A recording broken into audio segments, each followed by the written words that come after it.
Hey everyone, welcome back to the Really Woke Show with myself, Really Woke Roxanne, and joined by my amazing hosts tonight, Really Woke Jim and Sleeping Warrior, and of course all of you in the chat room as well. Thanks so much for tuning in. We have been striked for 7 days on the main YouTube channel, but you can still find us on the Really Woke Show YouTube channel and the Really Woke Show Facebook page. And after this stream, this will be uploaded to the Really Woke Show website. So make sure you stay tuned to one of those three avenues and you'll be able to stay up to date with everything that we're talking about, all the live streams, and all the posts that we're updating from here on in. How you doing, guys? Yeah, all good. All good. I'm feeling all Magna Carted.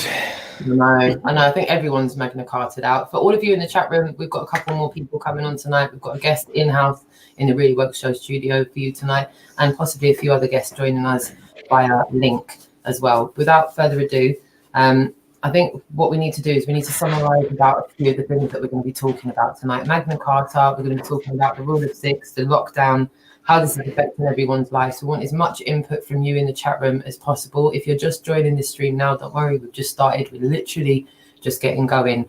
A lot of you may have found this stream hard to find. If you're watching this on a replay, that's because the main channel has been taken down. So if you're new to this channel, please make sure you hit subscribe and hit the notification bell so that you're notified in future of upcoming streams. This is it. This week is it as far as the UK is concerned. We've spoken to Malta today, our friend over in Malta, Noel Harry Watson, who's been talking to some local residents about what they can do to protect their businesses and their livelihoods as the lockdown is affecting them too. So this is a worldwide situation. This is just not, you know, local to London or the UK, Scotland, Wales or Ireland. This is everywhere. Also, today is the American elections. Obviously, people are casting their vote for the next president of the United States of America. So as you can imagine, a lot of people are saying a lot of things right now, and we will bring you up to date with everything that we've come across with that as well. So thank you to our in-house guest as well. Thank you for joining us, my darling. Good. We're going to have you on in a sec. And to anyone that is in the chat room, I will get to you in a second. Without further ado, I want to make a disclaimer, right? Because we're having a discourse about the Magna Carta, by no means, shape or form are we here making any ridiculous claims. It's just that we're trying to ascertain where things lie as regards to, you know, source material citations, because a lot of people are relying on certain aspects of the law and articles. And I just want to make a disclaimer. I'm into anti-establishment. I don't look for permission or, you know, signals for me to be doing what I'm doing. I'm not really one to look left and right. I'm just going to do what I feel is morally right for me.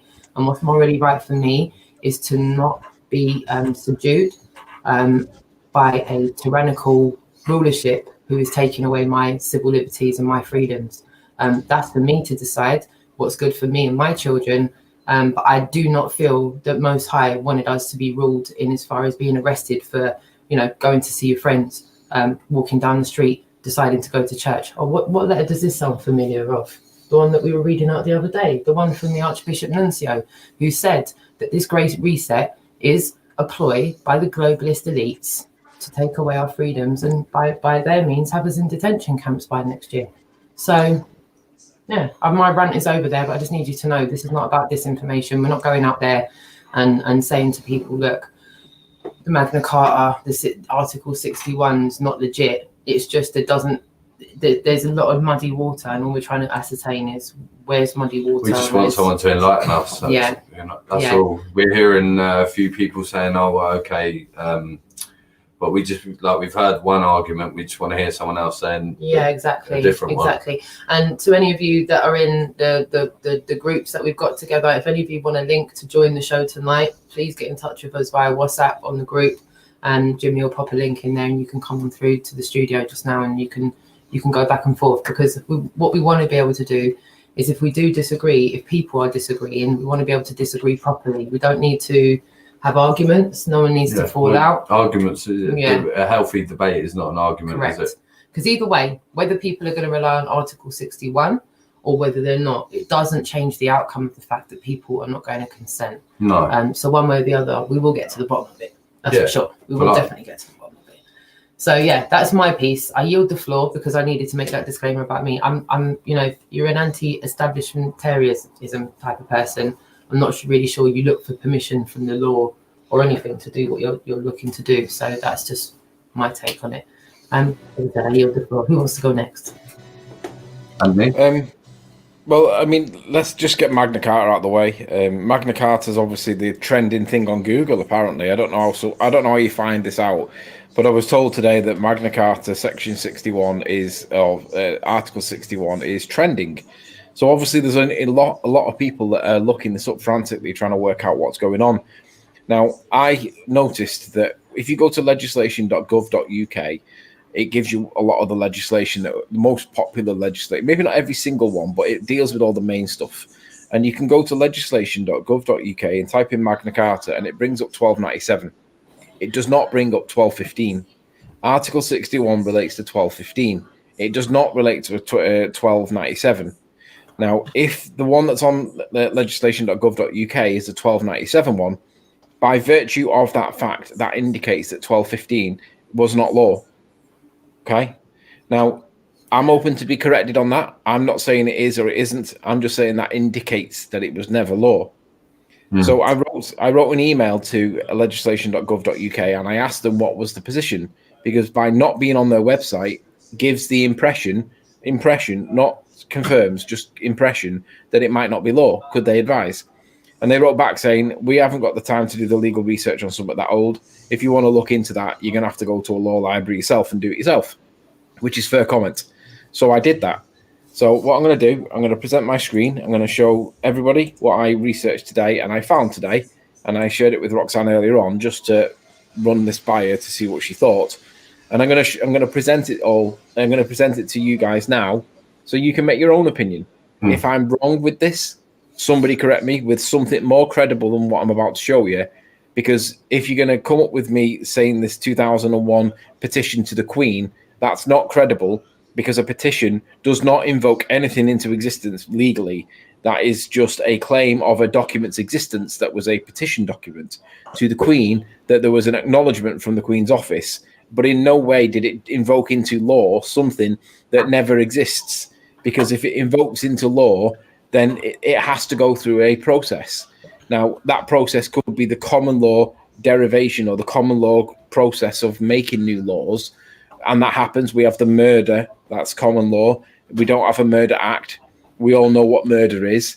We don't need an act for what murder is because it's not contentious. We all know what murder is. That's why there's no murder act. But we still have the common law position of murder. Well, common law and legislation, statutory legislation, they go side by side. But one doesn't prevail over the other. They both run side by side. And if you're caught by one, that doesn't mean that the other can't catch you. It means that you can be caught by either of them together, or none of them at all, or both of them together. But the point is that they run side by side. You can't exclude one from the other. The courts can, but we can't. We're the people, okay? Now, I know the argument for the Magna Carta saying that you can override acts of Parliament because we don't consent. You need to understand that acts of Parliament are given royal assent, and that is consent by the Queen on behalf of the people. Okay. Now, whether you agree with that or disagree with that does not matter. The Queen has given her royal assent on behalf of the people. So you've got to argue against royal assent, legitimising acts of Parliament, and that's never going to work. You're never going to do it unless it violates a European rule, which is the facta time case from the European law, which may or may not be compatible anymore, depending on what happens with the Brexit and all that. But facta time states that where there's a conflict between European law and English law, European law prevails, and the sovereignty of Parliament will give way. Alternatively, you've got to show that it's unconstitutional. But we don't have a written constitution like the Americans have got a written constitution. We don't have one, and it's considered to be fluid. Now, if it's considered to be fluid, that means they change it as and when it suits. So realistically, they move the goalposts around you at the time when you think that you're making your best case. In any event, we've got to establish and we have to accept that the Queen's given royal assent for acts of Parliament on behalf of the people, and side by side, acts of Parliament and common law run together. They don't. One doesn't prevail over the other. They run side by side. Yeah. Can't share it. Well, look, I've heard a lot of people saying that well, if that isn't correct and we're not allowed to do that, then there needs to be a new system worked out, but more people friendly. Well, let's just deal with this what Magna Carta to start with. Roxy, I don't know if you can turn your telly down. I'm getting quite a lot of feedback. When you're talking, go on. Okay, so I spent all day, like, so when legislation.gov.uk got back to me today, they said go and look it in a law library. So what I did, I've still got access to LexisNexis. If you don't know what LexisNexis is, you're going to have to understand that LexisNexis is the tool that the vast majority of lawyers and solicitors and law firms use to research law. Now, if you don't accept that, then that's not my problem. It is the benchmark. It is the standard. It is the point where law is found. And we find in LexisNexis, using cases and statutory research, we find both the common law position and we find the statutory position. So we find both. So from that perspective, it's conclusive. It's comprehensive and it's conclusive. Now, I'm not going to go into arguing about the strength of LexisNexis. I'm going to state it as a matter of fact that it is more credible than anything that I've ever seen from anybody citing documents or citing websites from somewhere, like a bloke that's put stuff together in the free man movement. It is. This is where barristers, lawyers, the law society, the law people get their information from that is considered the law, whether it's common law or statutory law. They both come through LexisNexis. There is Butterworth, there's Halsbury's laws, but they all do the same thing. So somebody's going to have to come back with credible citation beyond and above LexisNexis. Otherwise, I'm going to say no, that isn't. It's not of a similar caliber of credibility. This is the highest that I know of, and there is no higher. So if you think that a website that someone's made in the free man movement is going to trump this, sorry, it isn't. Unless you've got a really, really good reason for why it is. That's how high this is. I'm concerned at this point because Article 61, I'm not going to lie, as I said, I'm not one to seek permission or have laws to protect me to do what I need to do. However, I was pretty much on the consensus that this Article 61 was completely legit, and it's something that we can fall back on, concrete wise. Lawful dissent. When people see that the government isn't doing right by the people, then the people should be able to remove said people. I agree. And breaking laws and all sorts, but let's call a spade a spade.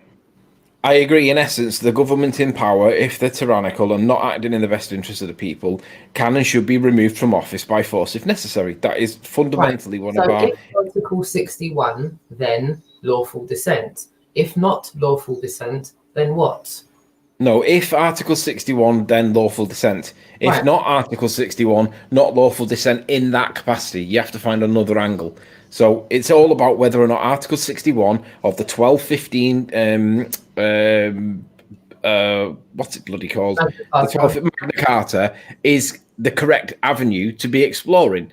And if we can establish its footing in legal basis, is it law or not? Be it common law, statutory law, or some fandangled law that we don't yet know exists. If we can establish whether it or not it is credible in any way or not, then we can bring closure to the point.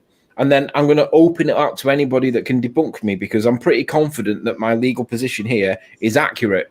Now, if you don't think that my legal position is accurate, cite me something above and beyond LexisNexis or Butterworth's or Halsbury's that shows that this is actually in. Okay. Because can I the current position. The points here, Anthony, because I do think Lunderground's making a lot of valid points in the chat room. Lunderground saying, right, the Queen hasn't given physical written consent since the 1850s. The Queen doesn't. Not true. Right. Every act of Parliament gets a royal assent, and I'll show you it now so that you can be aware that that claim is incorrect. So if we go to legislation.gov.uk, and then we just pick any of them. So let's go to the United Kingdom and we pick any of the legislation. So he says that the Queen does not actually sign any acts of Parliament. That's not true. The Queen gives royal assent to every single act of Parliament. So let's go with the Coronavirus one, because that's obviously topical at the minute. Coronavirus Act 2020, right? So I can tell you when this opens up the date that this was signed by the Queen. Okay, so let's look it up. Coronavirus Act 2020. The Queen. Introductory text. This should be it. I hate it, but it has to be done. Because if So I on in the chat room, looking. So on the 25th of March 2020, the Queen actually signed a document on the 25th of March that was called the Coronavirus Act. It's highlighted in blue. It's called Royal Assent. It is in every single piece of Act of Parliament legislation because the Queen signs them all off, right? Whether she knows what she's doing when she signs it or not is irrelevant. That act is there. The function is there. It's documented on every single Act of Parliament, and it's always in the square brackets because that tells you that's the date of Royal Assent. Any act that's got a date of Royal Assent is legally binding on its people. The Queen says so. I'm not saying it's right, just telling you that's the position that it is. Physical signature. It's a computer document. It's not on there, is it? If you get the original documents, you will see that there will be a signature on it somewhere in the original text, the original document. But we don't have that. We only have the computer version of it. That's what I'm saying. So where's their signature? I don't have the signature on this document. It's a computer extract of it, isn't it? It's not the actual document. If she signs anything.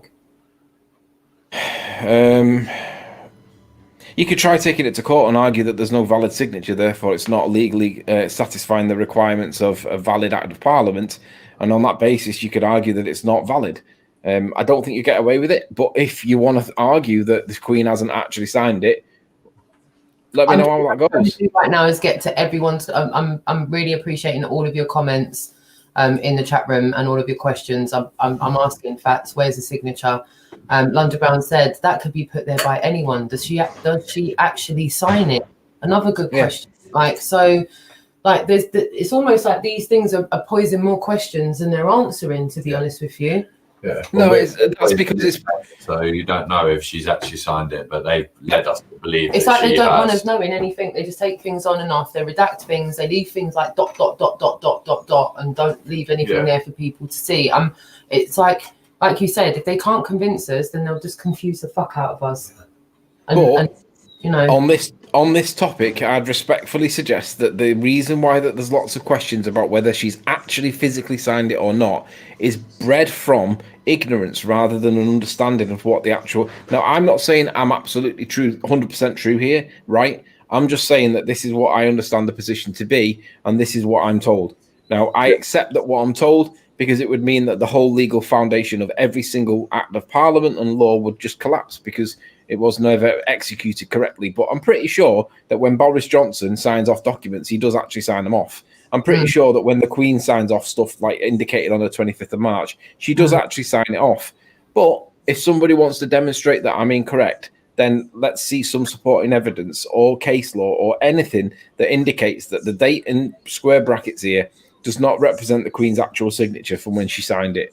Because if I'm wrong, present it. Let's see it. And as far as a couple of other comments are concerned, people are saying, Underground is also saying we have a written constitution, the English Bill of Rights, 1689. No, we don't. We have an unwritten constitution. The English Bill of Rights, 1689, and the Coronation Oath, 1688. Hold on, let me just finish off reading it out.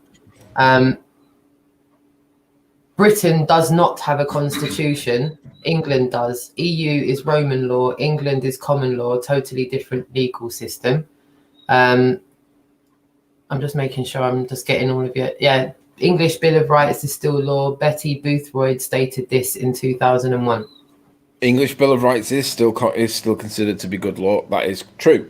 When he distinguishes between England and I'm not sure what he uses the other word to describe. UK. Say UK. I'll be honest. I'm very, very new to that particular distinguishing point. I'm not saying he's right or wrong. I'm saying I don't know. I've heard it very, very recently. I've not looked into it. As far as I understand it, England is part of the United Kingdom. It's just a description of the collection of countries. I might be wrong. I'm not saying I'm right. I'm just saying I'm new to that topic. And I haven't looked at it yet. I am aware of it as an issue, but I'll have to come back to somebody at some point if I can find time to look into that. I haven't done yet. Nice. Like I said, we will eventually get to the bottom of this. Thank you, my darling vagabond in the chat room. There apparently is a practical lawful descent UK, Canada, and the Commonwealth. She's a wealth of knowledge on A61 and will confirm any queries. Her name is Jackie Phoenix. So that's someone that we'll try and reach out to this week as well. We've also tried to reach out to Ellie Gray, the lovely Ellie Gray. She's done a lot of selfless work over the last few weeks and months. She's got quite a lot of information about Article 61 as well. So hopefully it'd be great to hear that. Yeah, we'll reach out to her and see if we can give us a few words on because obviously she's got a legal team around her as well. Yeah, and it'd be good to compare notes with what Anthony's got to say. And I hope that we're showing you we're not here trying to shut anything down trying to we stop. Just want people to come and give us. If we're going to be informed, we need to be informed right up to the minute, and we need to not just rely on baseless facts. And I'm not saying that anyone is putting any out there, but even my daughter, I tried to get my daughter to help me on this. She's studying law in her A levels just now. She's actually spent the last 5 or 6 weeks trying to research everything that we're talking about just now. And she's pretty much come up with what you came up with, right, Riley? When I told you what Jess was saying, you were like, right. Yeah, I mean, let me continue because it takes a while to get to this, but let me go on with the reason for why I've got to this conclusion. Yep.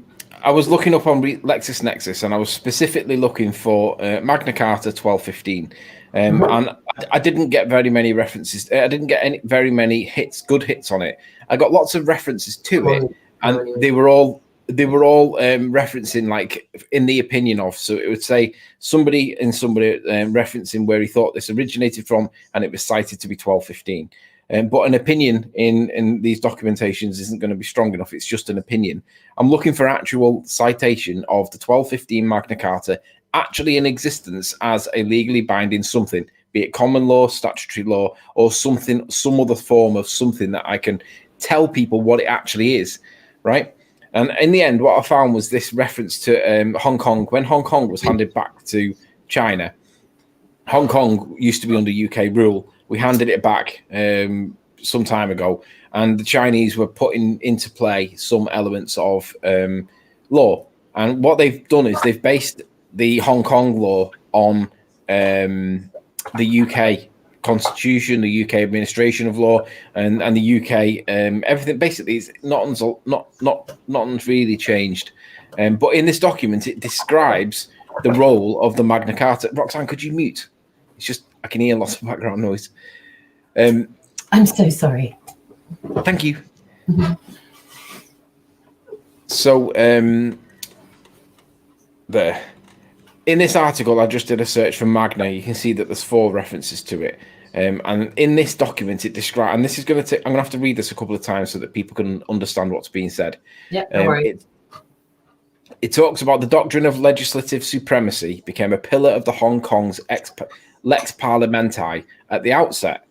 This doctrine has roots in the formal status in English law of Parliament as the highest court of the land.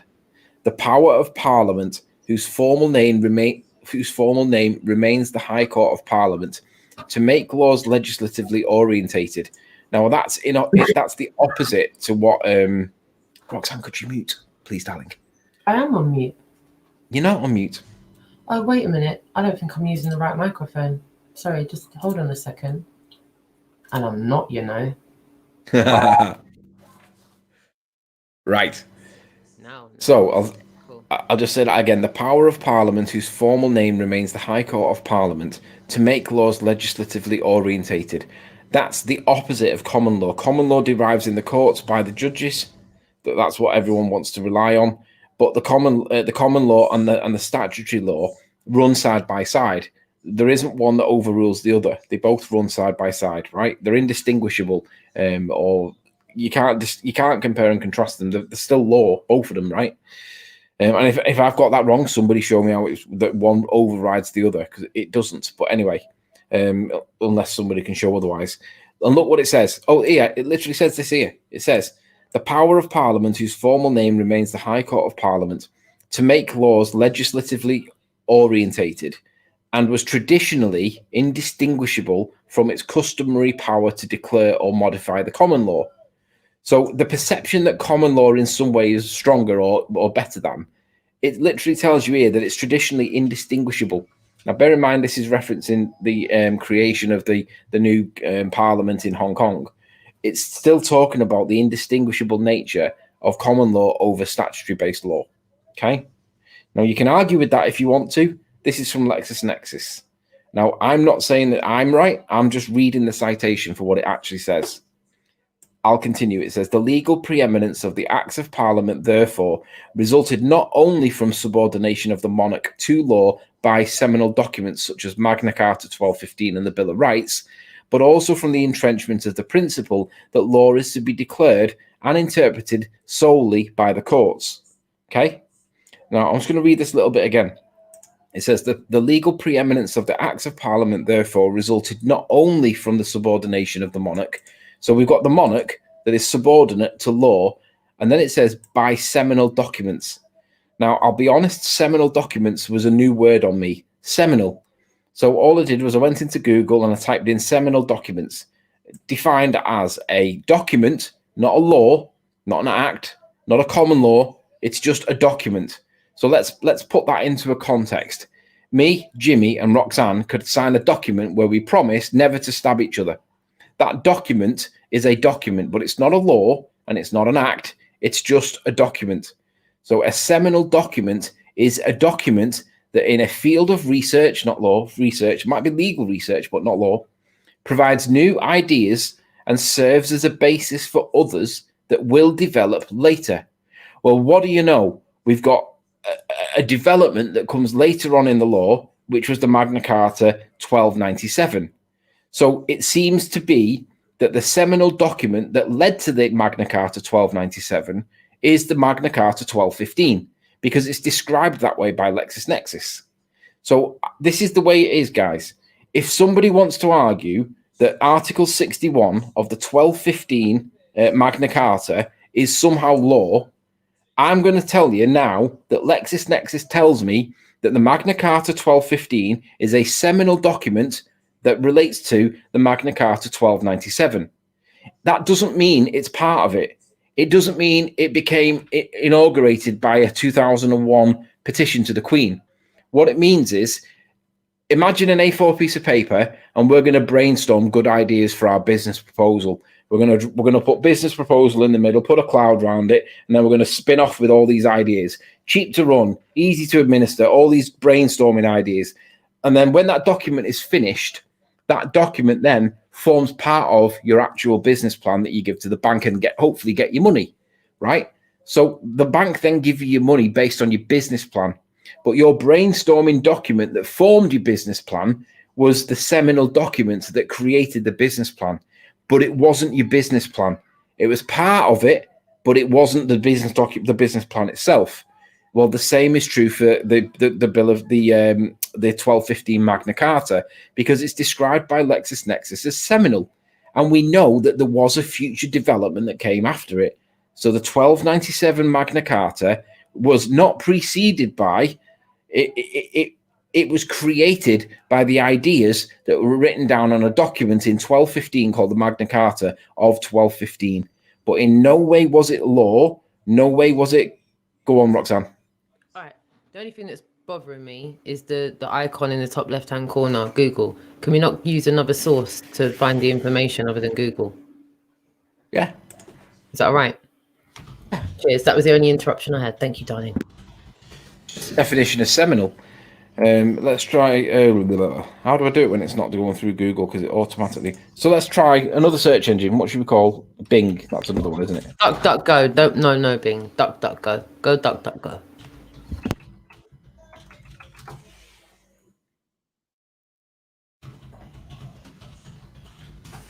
Seminal document. We might need the word definition after that.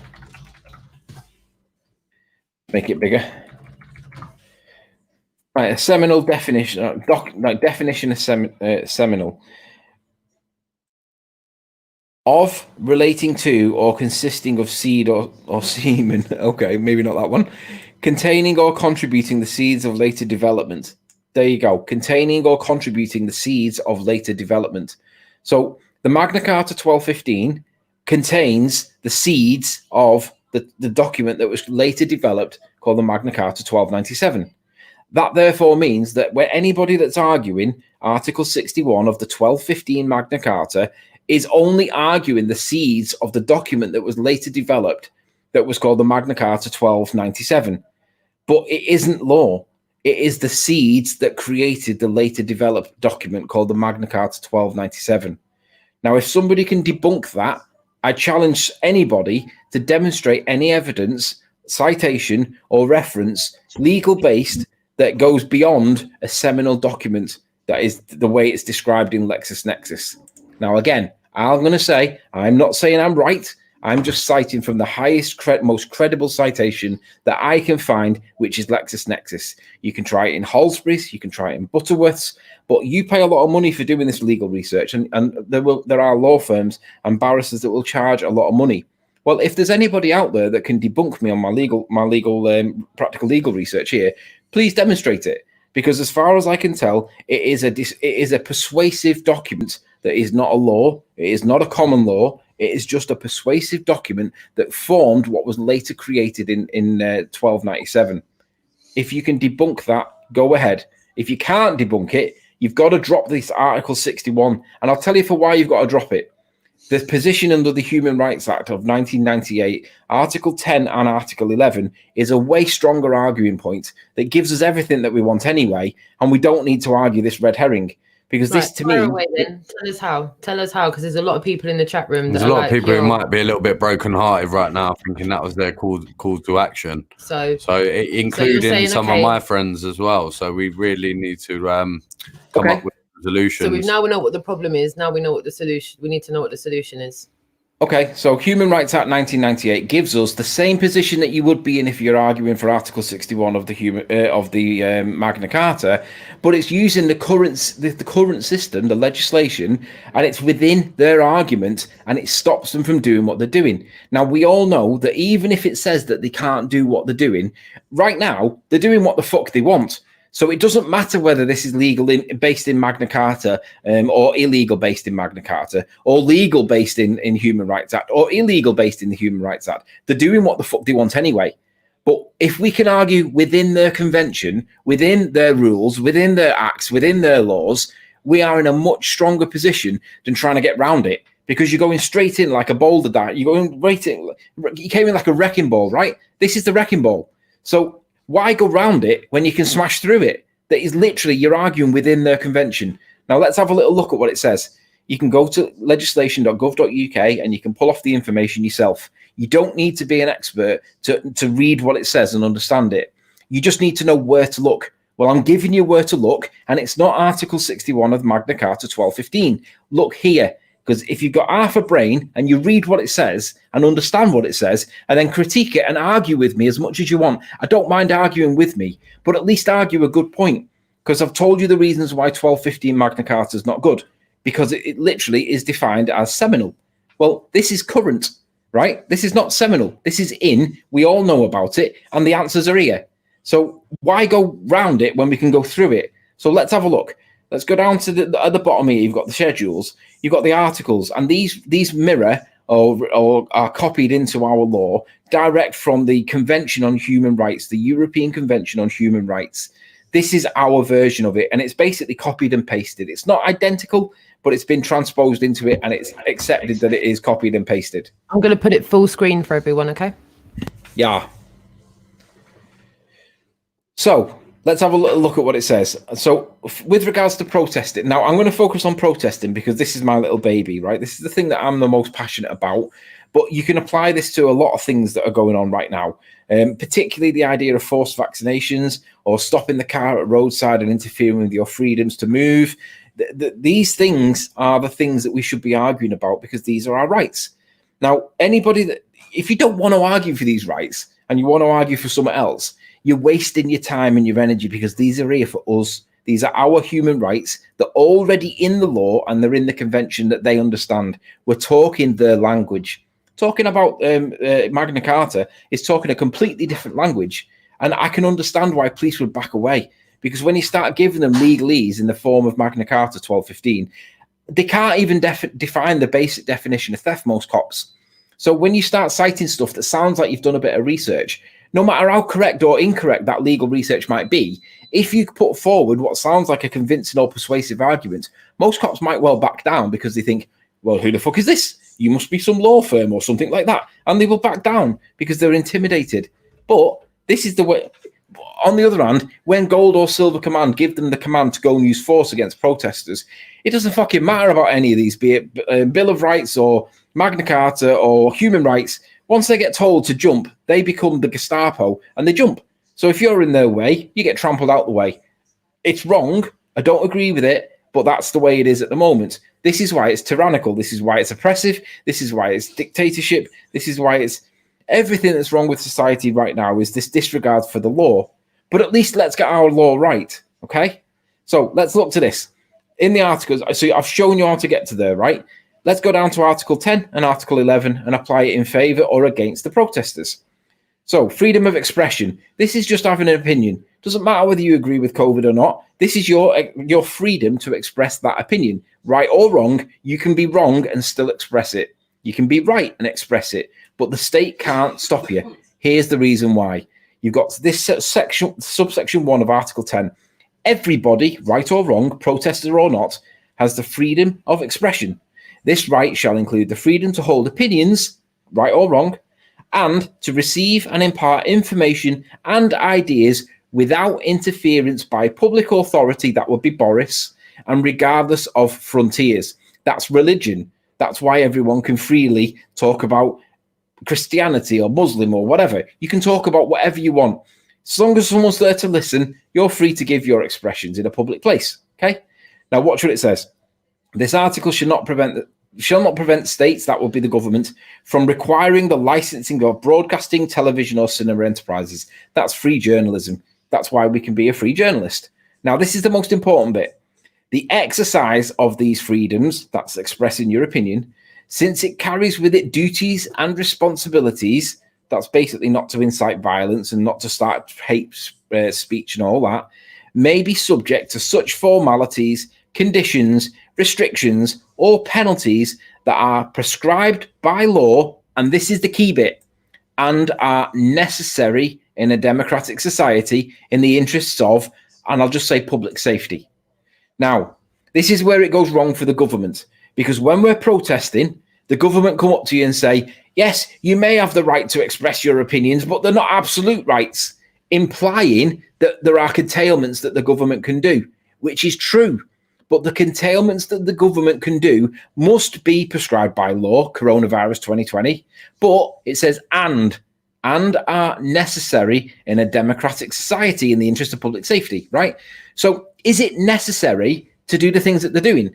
Now, you've got Lord Assumption at the moment just telling us he's one of the highest court, one of the retired highest court judges that we have, and he's telling you it's a tyranny.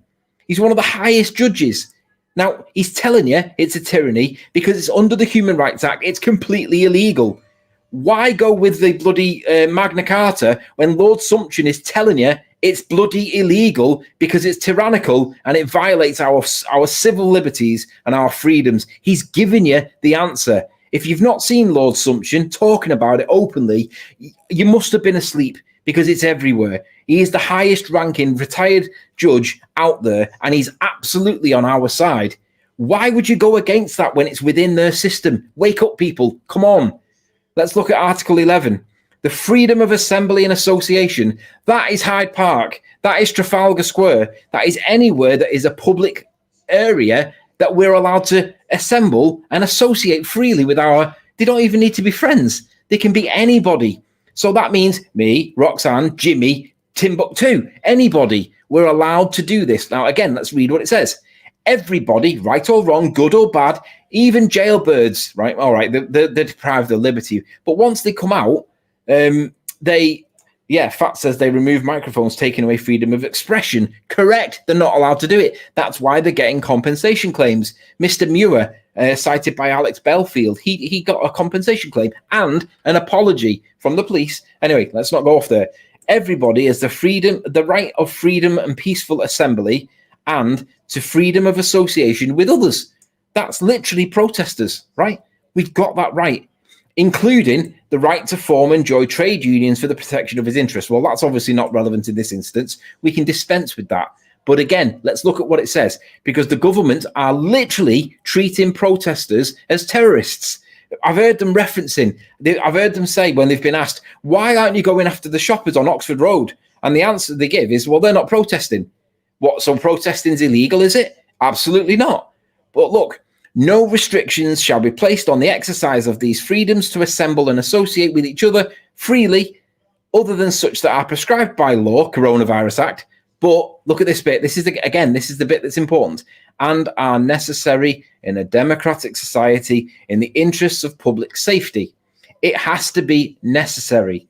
Now, the law has defined necessary, and it's elaborated on what's necessary, and it's defined it as proportionate, necessary, and lawful. Now, let's think about this in contrast to the Magna Carta 1215. We know that the Magna Carta 1215 is a seminal document that created the seeds of a later development, which was the Magna Carta 1297, most of which has been repealed and does no longer apply, and there are no articles that remain that help us. In contrast, we have the Human Rights Act that expressly state that we can freely assemble and we can freely express our opinions, no matter how wrong we are, so long as someone's there to listen, okay? We're allowed to do it. The state cannot interfere with it unless it's necessary. Why the fuck would anybody want to argue 1215 Magna Carta when it literally tells you you can fucking do it? How stupid are you? Does it really take a dictionary and a 5-year-old to work this out for you, or can you fucking read? Magna Carta 1215 is literally defined as seminal. We've got the Human Rights Act that expressly state we can do it. Which way are you going to jump with this? I don't care which way you're going to jump, but if you're going to jump with the Magna Carta of 1215, give me some fucking evidence to support it, or sit the fuck down, because we've got laws that expressly state it, and it's fucking easy to understand. It's not written in old Gothic English or whatever you want to call it from back in the day. It is literally written in straightforward language. Is there anybody out there that can debunk me? Because if you can't debunk me with something credible, sit the fuck down. Get behind the law that supports us and stop preaching bullshit disinformation. Because as far as I can see, Article 61 from Magna Carta 1215 is defined as seminal. It forms part of the other one, which is now gone from 1297. So why argue it? What? Come on, guys. But pay attention to what the words say. I got a question, and I've got a question from inside the studio as well. So I've got a question on the screen from Goddess Night. How you doing, my darling? Big love to you. And I've also got a question also from one of our guests tonight that's joining us in the studio. And there's a lot of people messaging me on Instagram that are unaware. I say blissfully unaware because it is hurting my head a little bit, Riley. I'm not going to lie, but for all the right reasons. I need to understand this. But what about Article 61 when it comes to businesses? All right, don't get triggered with me asking that. Like. And this is a valid question, because there are business owners all across the country that are going, what protects me? I'm a lawful abiding citizen and I run a business. Now the tyrannical government are telling me that I can't. Well, I'll let the guests come on in a second and explain what's going on with them. But there are business owners all across the country that are being told this week, stop, no, don't. Lights off, party done, everything, but still pay all your outgoings and your taxes and the rest of it. But no, you can't do nothing now. We're going to expand the bloody congestion zone. Yeah, all of it. So what about businesses? What about when it comes to business owners? Right, take a breath then and let me answer it. The answer is on screen right now. So the question asked is, what about Article 61 when it comes to businesses?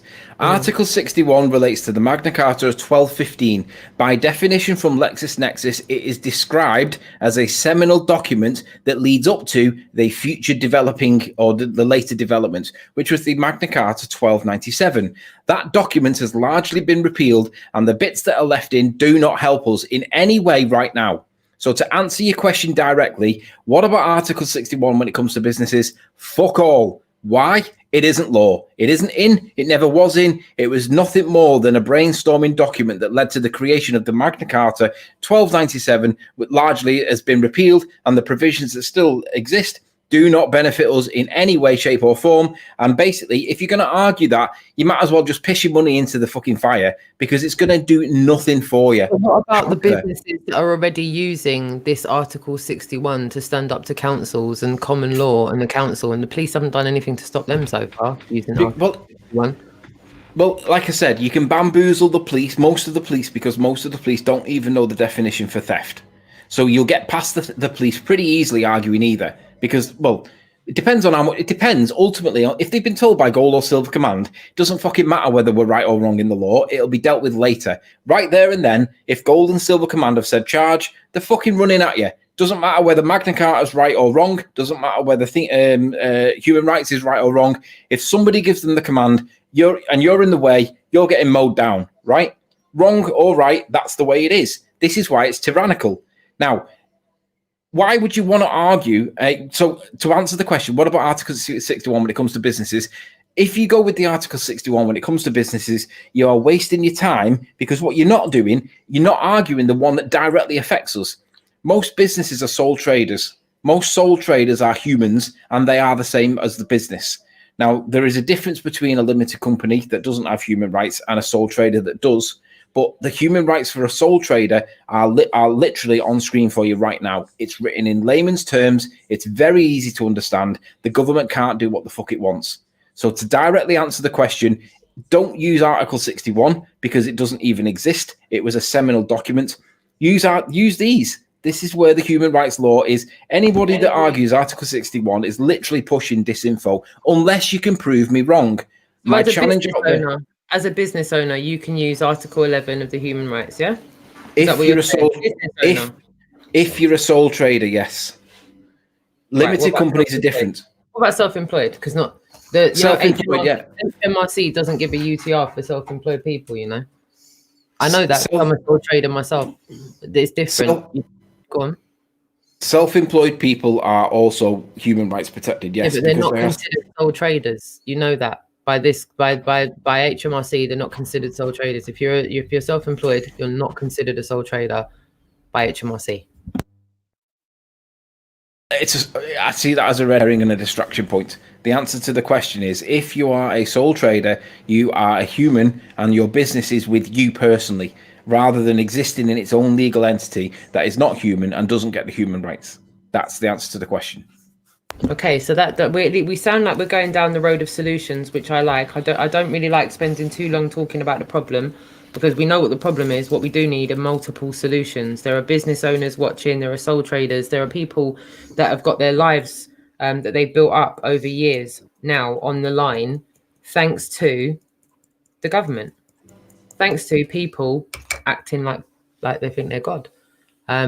So, yeah, while we're on this topic, though, I'd like to, if it's all right with you, bring in our guest for the evening.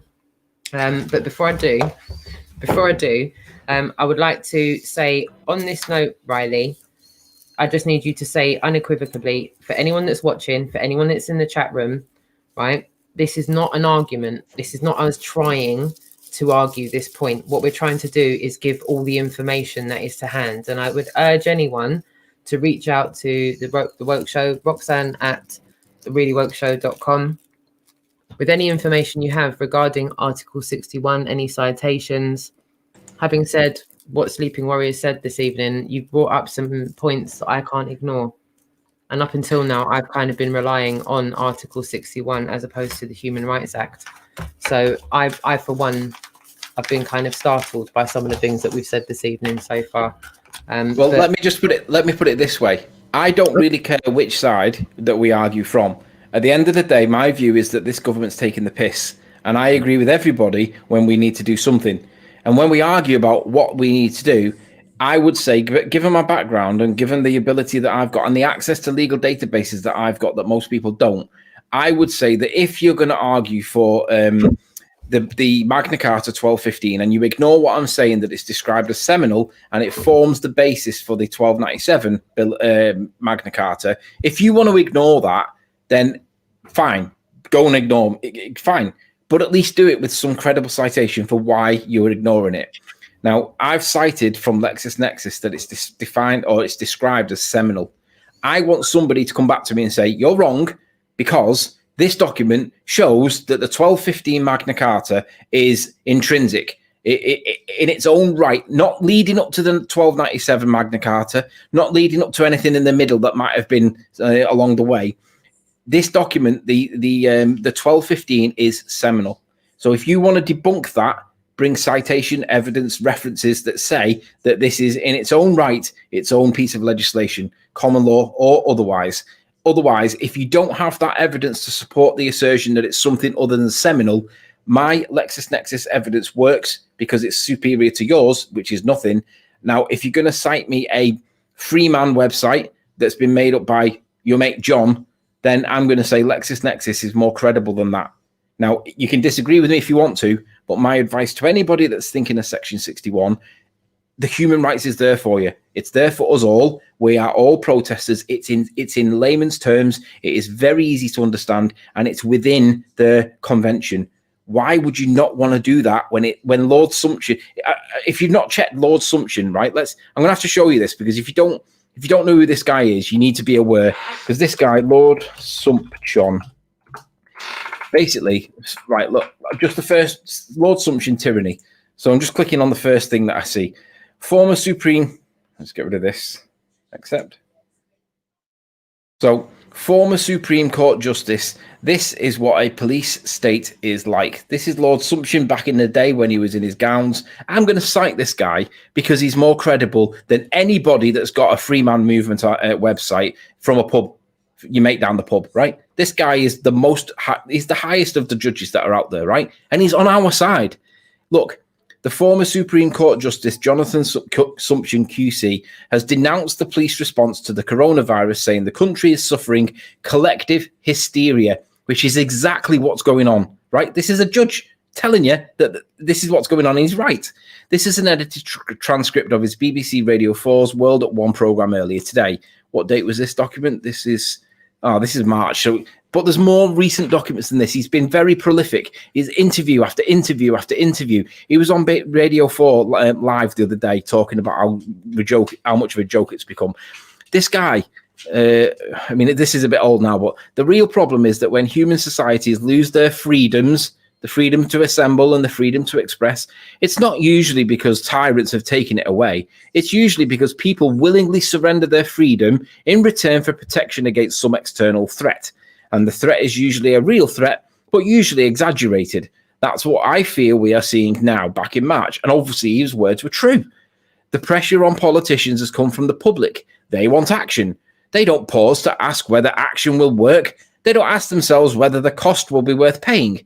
They want action anyway. And obviously lockdowns and testing. Wait for them to ask him for the vaccine. By then it's going to be too late. But anyway, and anyone who has studied history will recognize here that the classic symptoms of collective hysteria. Hysteria is infectious. We are all working ourselves up into a lather in which we exaggerate the threat and stop asking ourselves whether the cure might be worse than the disease. Of course, this is happening. Now, I'm not going to go on and dwell on the point, but I want you to all understand who this guy is, what he's saying, why he's on our side. And if you want to go against what I've said tonight and you go against the words of Lord Sumption, be my guest, but you are a fool. You should listen to what the law's saying, listen to how it applies, listen to this guy, and don't believe what I'm saying. Go and check it yourself. But don't piss away Article 61 of a Magna Carta that was literally described as seminal, because seminal does not mean it's law. Right? I've said enough and I've dwelled on it enough. But if you think you can debunk me, bring it. Otherwise, sit down. Yeah. It would be a good thing if it was a true thing, wouldn't it, Anthony? But hopefully someone can come with some stuff to say that it's got some substance, some validity to it. Yeah. Goddess Nuck said, I will stick with Human Rights Act because that applies to every sovereign, but I'm sure that there's many that will challenge you on Article 61. I pretty much agree with her on that. I'm going to stick to human rights because that applies to every sovereign as well. But I'm already coming up against people that are very, very triggered by this subject. So yeah. A lot of people are saying it. What I'd say about those people that are very triggered, you guys must be pushing disinfo, because the citations that I've given you tonight, you cannot trump with your Freeman Movement website from your mate John down the pub. Now, you can claim that they can, and you can claim that there was a 2001 petition that went to the Queen that was acknowledged by her office. Doesn't mean it's in. It doesn't mean that it was ratified. It doesn't mean that it was inducted. It just means that you got a response from a letter that you've perceived as some kind of... Look, it was never in the first place. Now, if you're going to argue that it was in, you're going to have to prove with credible citation, not from John down the pub, that this document, Magna Carta 1215, it went beyond a seminal document to the 1297 Magna Carta, which did come in and has been largely repealed. And the bits that are left in no longer or do not have any real significance for us in this issue that we're talking about today. There are parts that we can use in other parts of life, but right now they don't apply because it's not a topic that's relevant to it. But what we do have is the Human Rights Act, and I can't tell you how, if you ignore it, I can only say that you've got to be pushing disinfo because it's literally written for you here in black and white, and I can't stress it enough. Why piss them away? Even Lord Sumption says that most people freely give them away. That's what you're doing if you choose to ignore it. Now, at the end of the day, it's down to you to make a gut reaction. I've given you the arguments. I've given you the evidence. I've given you where to put your eyes. If you put your eyes in that place and you ignore it, then you're a fool. But if that, you are entitled to express your opinions. So be that fool. But the answers are there. If you ignore them, then what can I say? Because if you explain to people, there's argument there, isn't there? Because the police are trying to say that under the Human Rights Act, like you said, if there's a dangerous situation, but it's not proportionate or necessary, because the people, they're locking down the whole country. The reason it's not proportionate or necessary as well is because there's evidence to state that it's not what we're being told. Not that it's nothing at all, but that it's not what we're being told. Anthony, Is it all right if I can give an example of why it's not lawful, proportionate or necessary to take those freedoms away from us, and why Article 11 is so very relevant? I'm just going to play this now. Hello, I'm Elke de Klerk from the Netherlands, and I want to state that we do not have a medical pandemic or epidemic. We also state that COVID-19 should not be on list A for any longer, because we now know that it is a normal flu virus, and the normal flu virus isn't on list A. So we are also starting a lawsuit to the state of the Netherlands to bring this in with a large group of doctors and a really large group of nurses also. So you can pretty much hear there that it is not what is being stated. There is a lot of people within the medical industry, within the sciences, that do not agree with what's being said. And without further ado, I'm going to bring in our guest for this evening.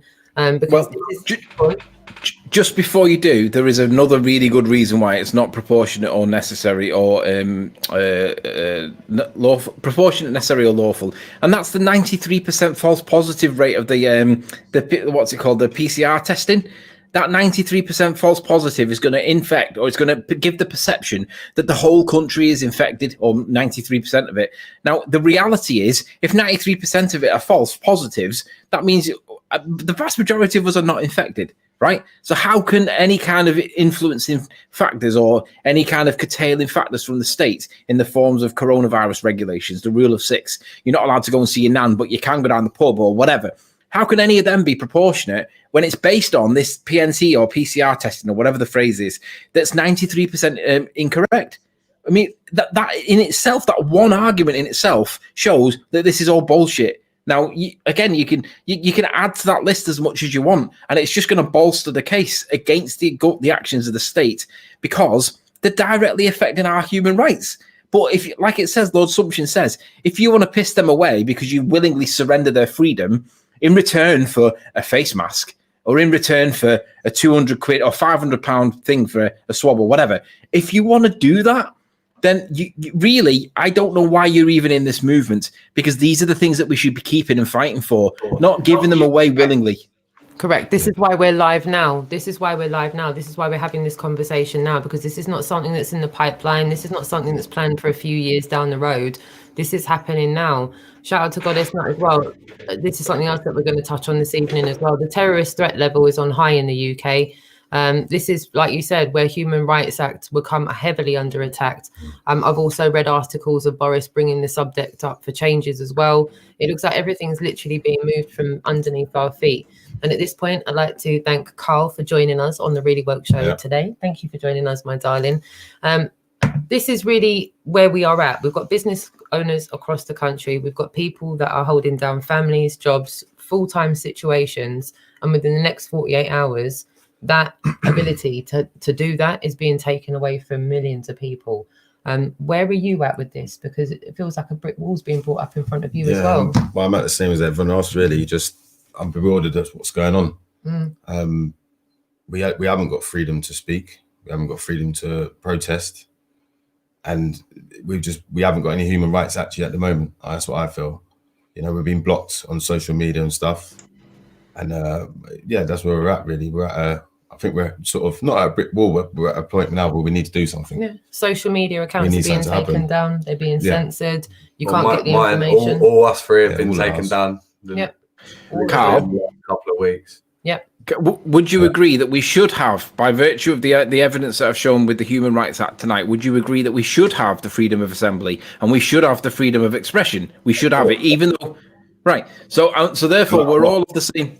Yeah. They're there because they're enshrined in law. Now, we're not getting them. Now, that is the problem. The fact is the government, for whatever reason, are classic. I've got to ask, why is it that we've gone up to the high level of terrorist threat? Is it because Boris has found out that there's a massive protest coming up and that's why he's ranked it right up? Or are we now considered the terrorists? Or is there something else happening that I'm not aware of? Because it wouldn't surprise me if the high level of terrorism, like right now, is that directly because of us. And he's going to say, actually, it's probably because someone like the Muslims are kicking off in France or whatever. I mean, what's that got to do with us right now? Nothing. Maybe it does. I don't know. Another method to keep people indoors.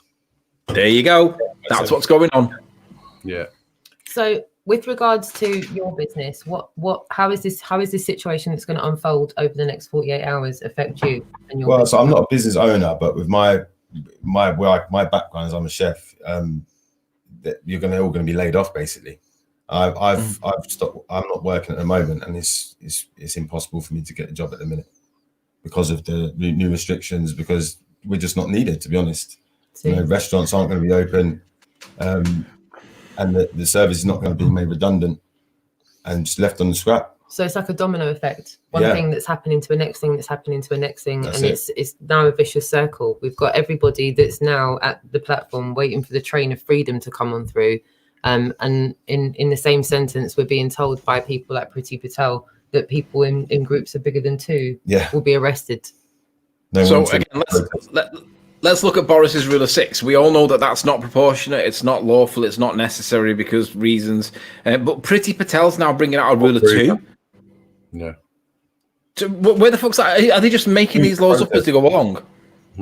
That seems like what they're doing, Anthony. It seems like they're making it up as they go along. But as I said, we're within 48 hours of this being implemented in this country.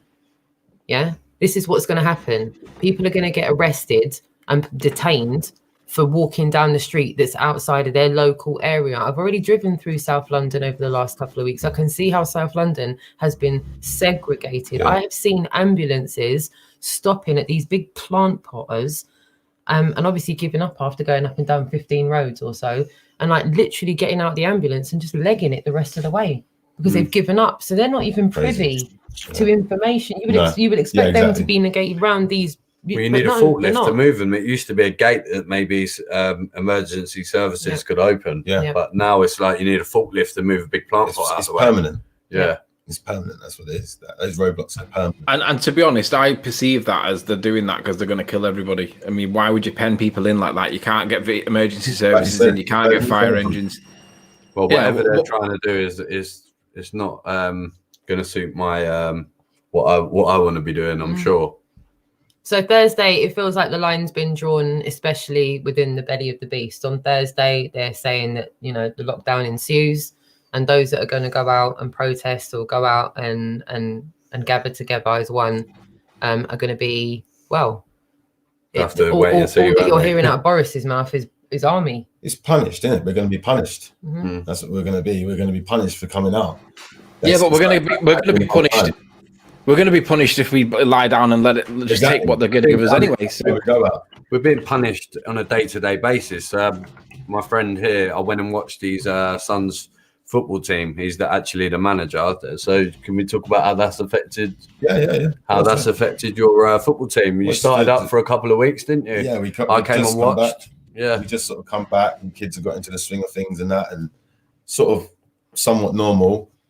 And then obviously now with the new restrictions that have come in, we've just been told today officially that we can't do it anymore. We can't train.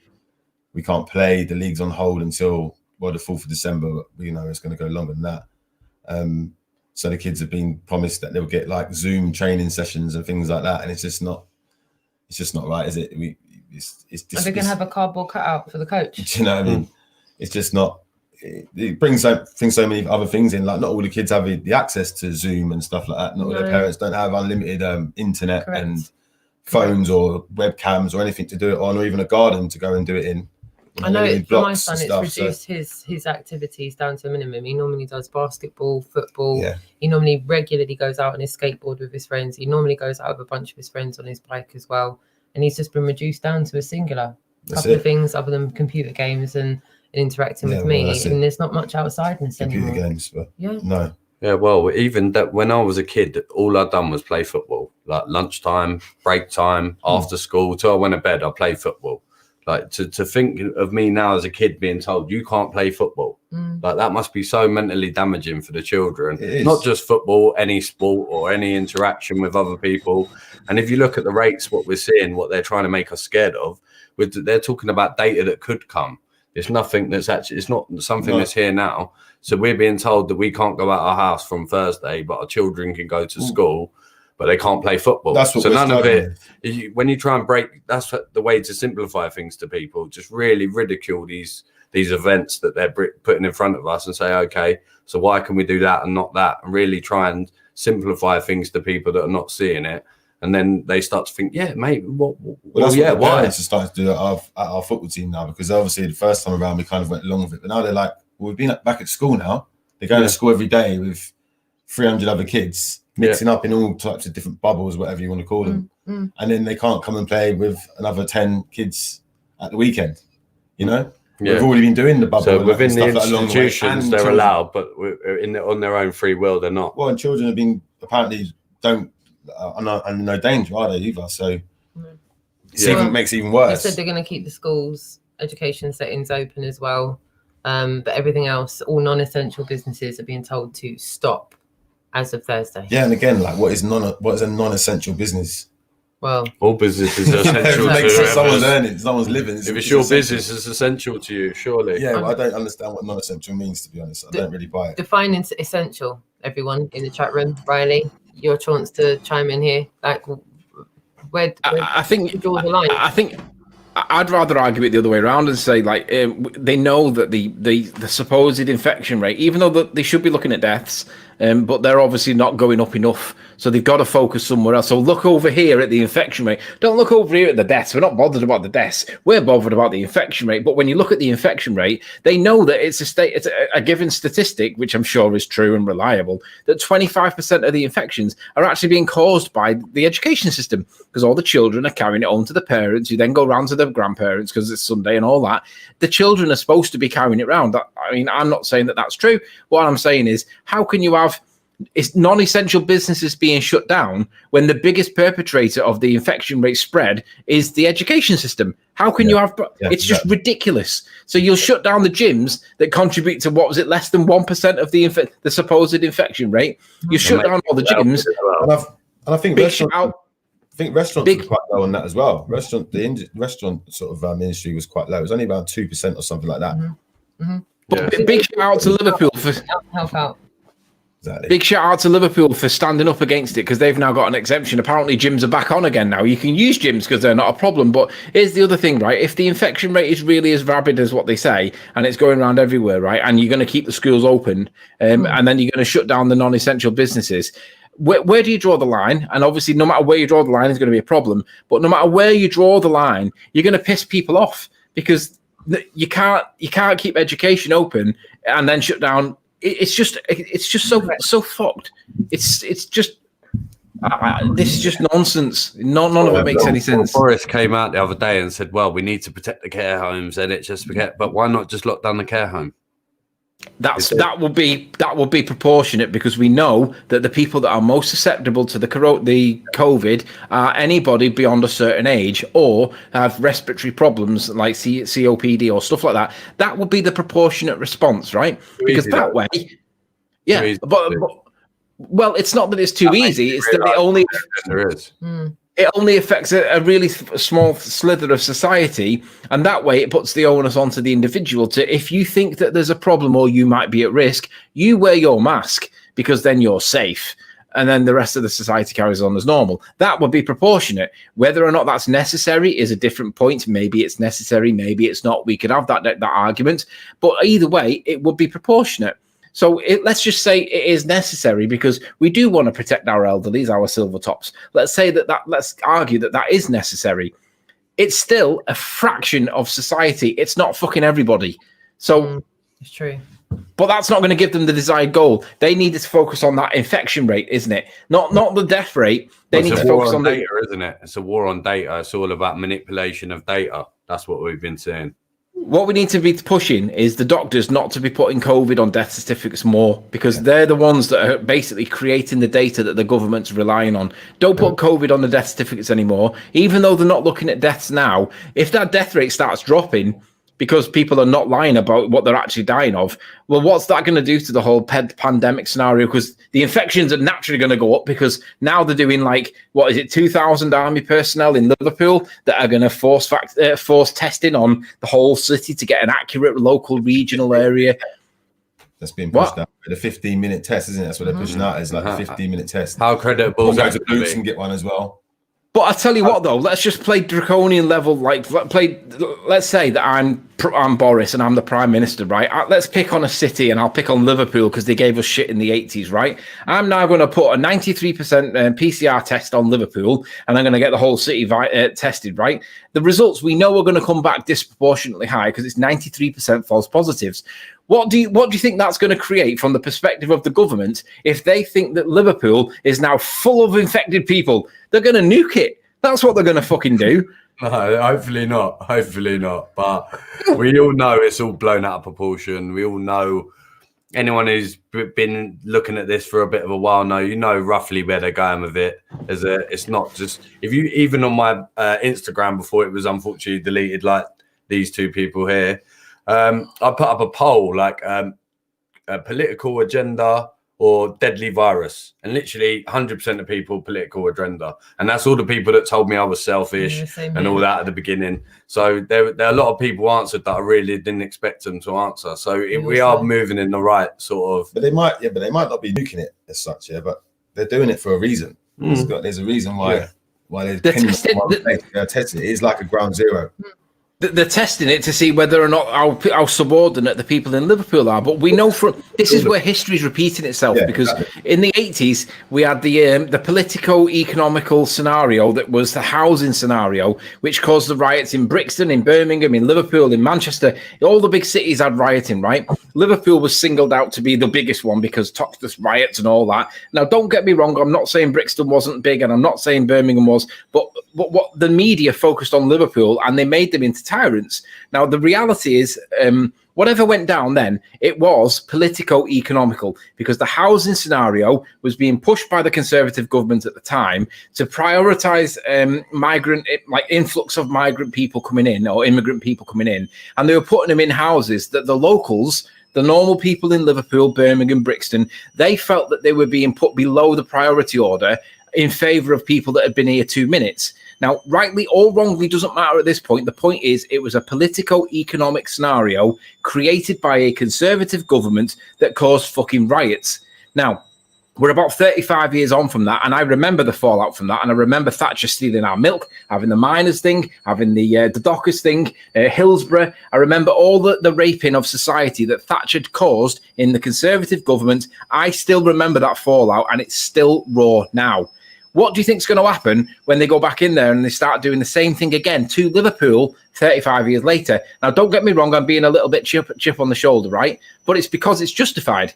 We're seeing not a pandemic, we're seeing another politico-economic pandemic, a politico-economic drama unfolding before our very eyes. Again, it's history repeating itself. And we know what happened last time. It caused riots. And it was Brixton, Birmingham, Liverpool, Manchester. It was fucking everywhere. That's what's coming, guys, because the government are trying to do it again. For whatever reason, God only knows. But they're definitely repeating history. So if you don't know your history, look back into the riots from the early 80s, 81, 82. You'll see that the fallout from that went for 35 years and is still raw today. And it's not just raw in Liverpool, it's in Birmingham and London and everywhere else too. History is repeating itself. It always does. Bad people continue to do bad things. And I try and say to people who aren't really awake, I say, just look at history. There's always been bad stuff happening. They had the army out in Birmingham as well, knocking a few doors. I remember seeing some videos of that in the Birmingham area, and they had them knocking a few doors as well. So maybe that didn't go so well for them. They thought, Liverpool, hotbed. Let's go there. Let's go there. Yeah. You know, they had Liverpool on the news when they put the lockdown in Liverpool and people were dancing out on the streets and whatnot. They tried to make a real... Yeah, I think Liverpool's just, I don't know why they're targeting Liverpool so much, but it is to do with history as well, I suppose. Definitely. I agree with that.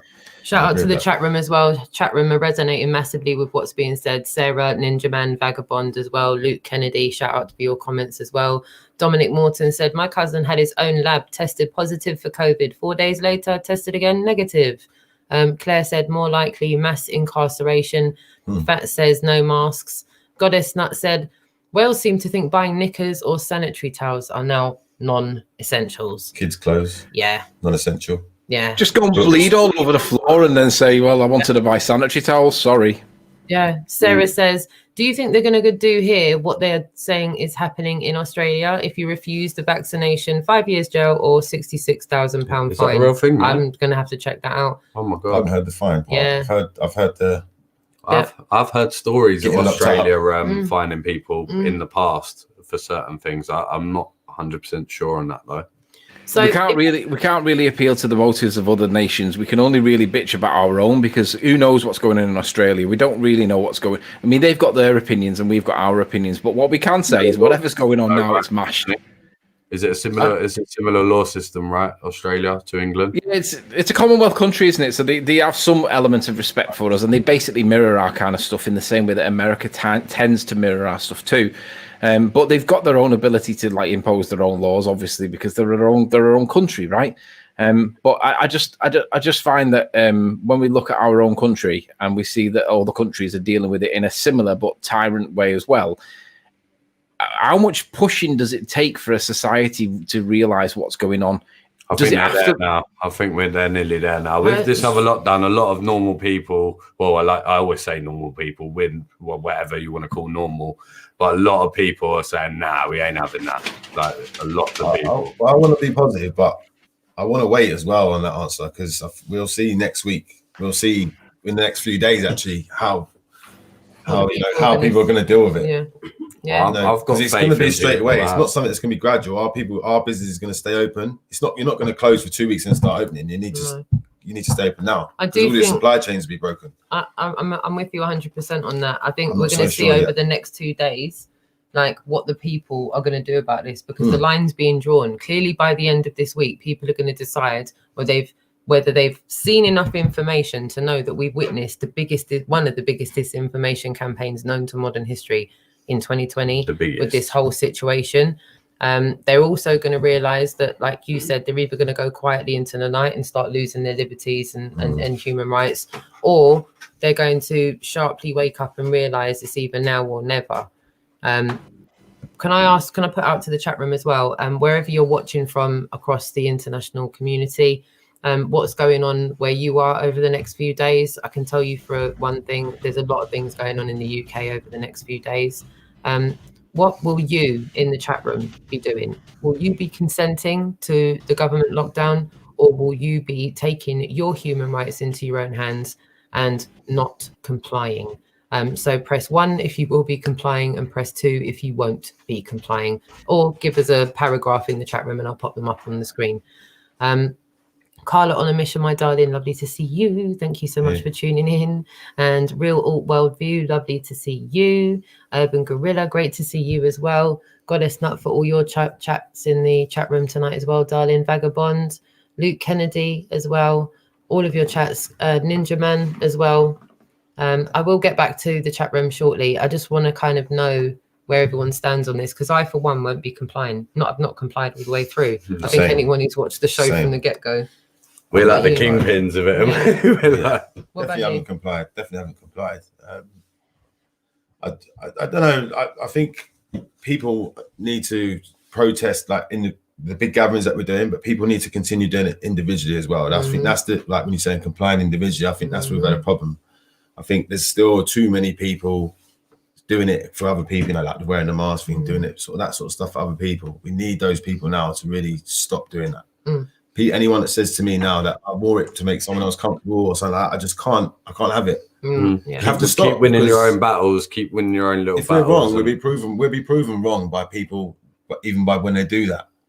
At the minute, it's just proving us like that they're right. You know?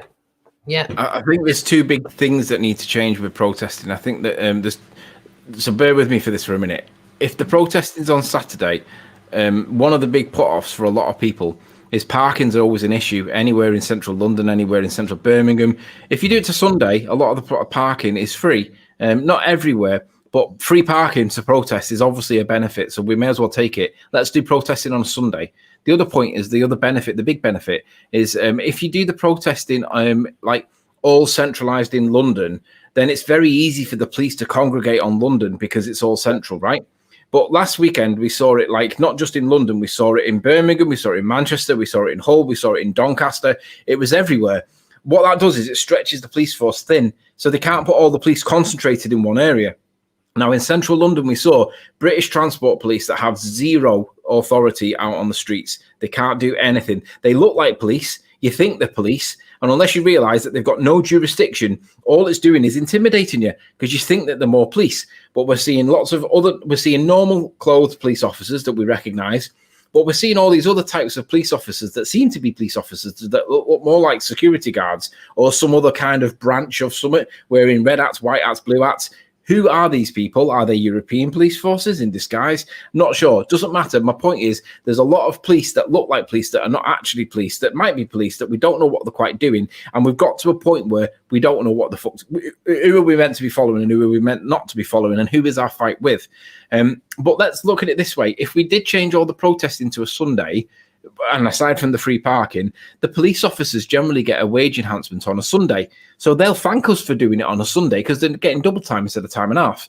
So let's change it to Sunday, but keep it going up and down the country, because the more we spread out and do everything else, the worse it is for the police to for the government to try and orchestrate it, because they can't put everybody everywhere, but they can get everybody down to central London. So we need to regionalise and nationalise the protesting.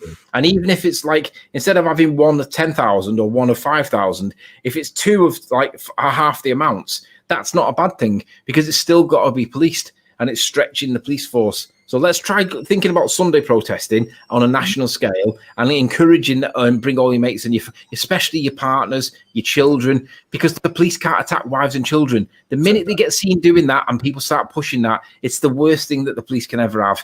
I know they'll always go for the blokes, but that's why blokes are there, to protect the women, to protect the children. We take the fall. But let's have women and children going as well, because that family environment and that lovey-huggy stuff, they can't stand it. They don't want us hugging each other. They don't want us sitting around as friends. They want us all being aggressive and violent and Antifa style. No. Let's all go as family. Let's all hug each other. Let's all give the love, because they don't like it, because that's our enemy at the moment. Or if we do that, we are their enemy. Love's their enemy. They don't want us to be united. They want us to be like Antifa. Well, let's not be like Antifa and only attack them if they attack us. That's really where we're at now, guys.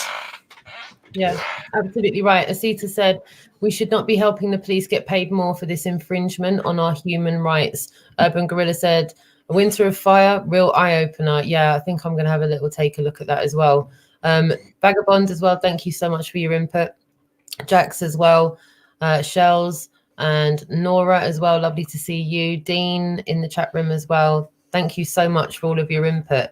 So this is where we are tomorrow in London. As of, I think it's, I can't remember if it's 2 or 4 o'clock now, but it's Parliament. That club bus is going to be at Parliament Square. I think it's at 4 o'clock tomorrow. Got a lot of conflicting information, but now it looks like Trafalgar Square is 6 o'clock on Thursday. What are you hearing? I've heard 2 o'clock is the anonymous. I think it's going to be around. And then it's 6 o'clock is sort of, obviously there's people at work. Yeah. Yeah, I would say that's going to be around last day, that one. Yeah. Because people are really not wanting to be locked down again. And I don't blame them. So I believe that it's going to be pretty around London. Any time from 2, yeah. Basically, central London, I think 6 o'clock, obviously there'll be a lot of people finishing work. So I expect it to be really busy. Yeah, there's a lot of people that say there's no excuses there. You can't really avoid it. We'll definitely be there. Yeah, for sure. Okay. Yeah, for definite, 100%.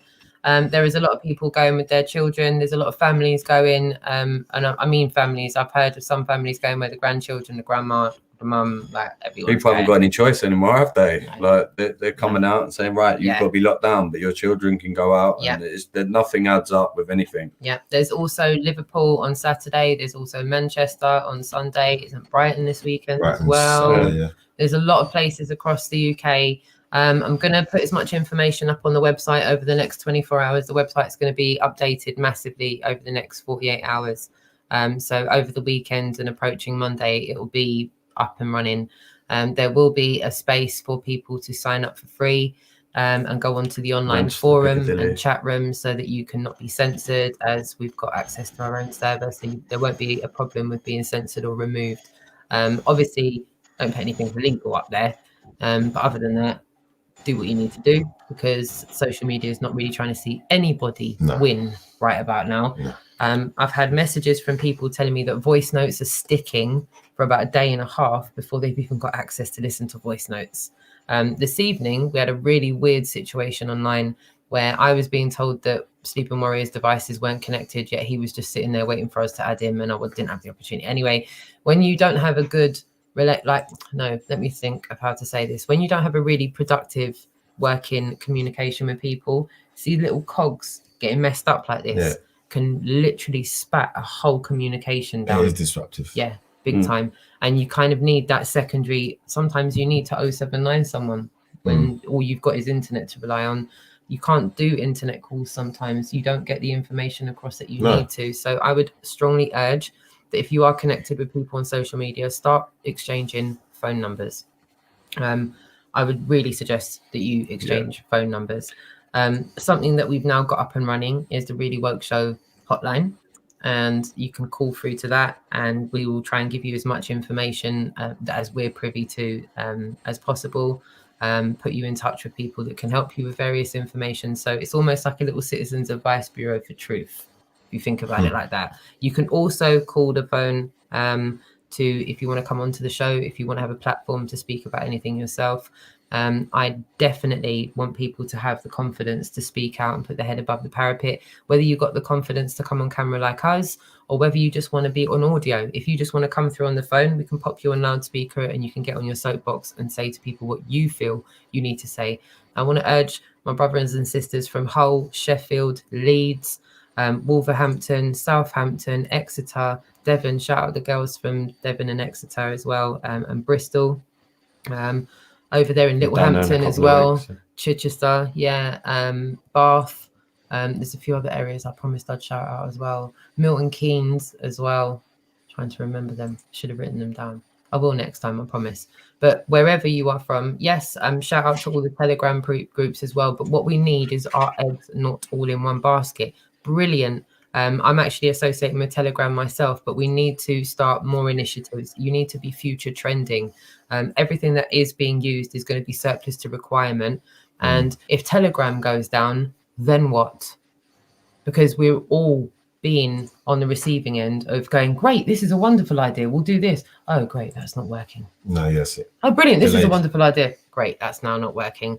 So you cannot get away from an old school book, a pen. Do you know they're not and deemed as essential? Someone's, So you better get it now. Yeah, you better get it now. They're actually boarded up in the shops. They're not deemed as essential. So yeah, get always say that to people. Paul take Smith, out a pen and paper and get his little 079. Even if your battery runs out and you're fine, I mean? you've got a means to get correct. to network with people. Correct. And that way you don't need to rely on the internet or social media to stay connected to people. But yeah, the website will have a forum. There will be a chat box on there as well, so that you can exchange information. If you are someone that is a freedom fighter yourself and you are connected with hubs and you're connected with networks, then it's going to be somewhere that you can openly and for free advertise what you need to get out there. That may be for you, Nora, over there in Ireland. Shout out to all my Ireland woke crew. Shout out to Nora, she's everywhere. For over you in Ireland, you're more than welcome to post anything you need to for all of your people that want to connect with one another. And I think this is the way we're going to do it, in it together. I don't think people realize how much we all need each other. And we need more than one solution. We need multiple solutions. We need backups for backups for backups, because people are being stopped from being communicated with each other, left, right, and center. So yeah, first and foremost, get first names, get connected with people, take numbers down, communicate with people like that, and then just try and think of future trends with regards to trying to connect with people. Because I had all my Instagrams, all the platforms I had, even my Twitter, because it was linked to my Instagram, all my platforms got removed. And I didn't have I found a few people again, but you lose a lot of people that you had good relationships with or whatever. You might not remember their name exactly, or they might stop you from finding them again somehow. But sometimes it's not as easy. A lot of them are blocked as well. Yeah, some of them lose their accounts as well. Yeah, so you're better off getting details. If you're friendly, get the details, and you don't lose the call to contact. Correct. With regards to the next week or so, obviously none of us have got a crystal ball. But one thing I can tell you is, for me, I will not be complying. Not one bit. Not one bit. This is not necessary. This is not lawful. There's not one bit about this that's credible. I haven't seen any source material for anything that's making me think anything that I've been told since March is even slightly remotely. To be honest, if I see people dead in the street, then I'll start going with it. That's where I'm at. Do you know what? If I see people dead in the street, do you know what I'm going to say? Well, what did they die of? Well, yeah, you still have to ask the question. Yeah, that's very true. I'm still going to say because I've heard people that fell down the stairs are being told they died of COVID. Yeah, it's true. It's still the same. Got hit by a bus. Bro, COVID did it. They fell off the bus. COVID done it. Well, I just think you need to simplify everything and say, right, so in one country it's an 8 o'clock curfew, one country it's a 9 o'clock curfew, then it's a Tuesday in one country, Wednesday.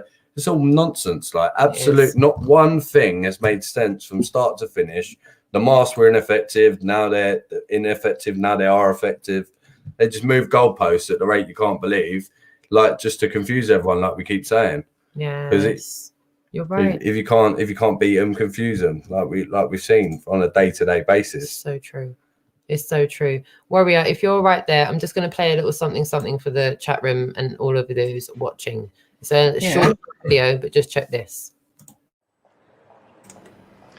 Yes, I'm just being told now by sources that the UK terror threat level is going to be raised back up to the level of severe, meaning that an attack is highly likely in the UK, an attack from international terrorism. Now, it's been up substantial, meaning an attack is still likely. It was lowered to substantial in November of last year after the Joint Terrorism Analysis Centre assessed that, yes, there's still a significant risk to the UK, but the tempo of threat against the UK had reduced enough for them to be able to reduce that overall threat level.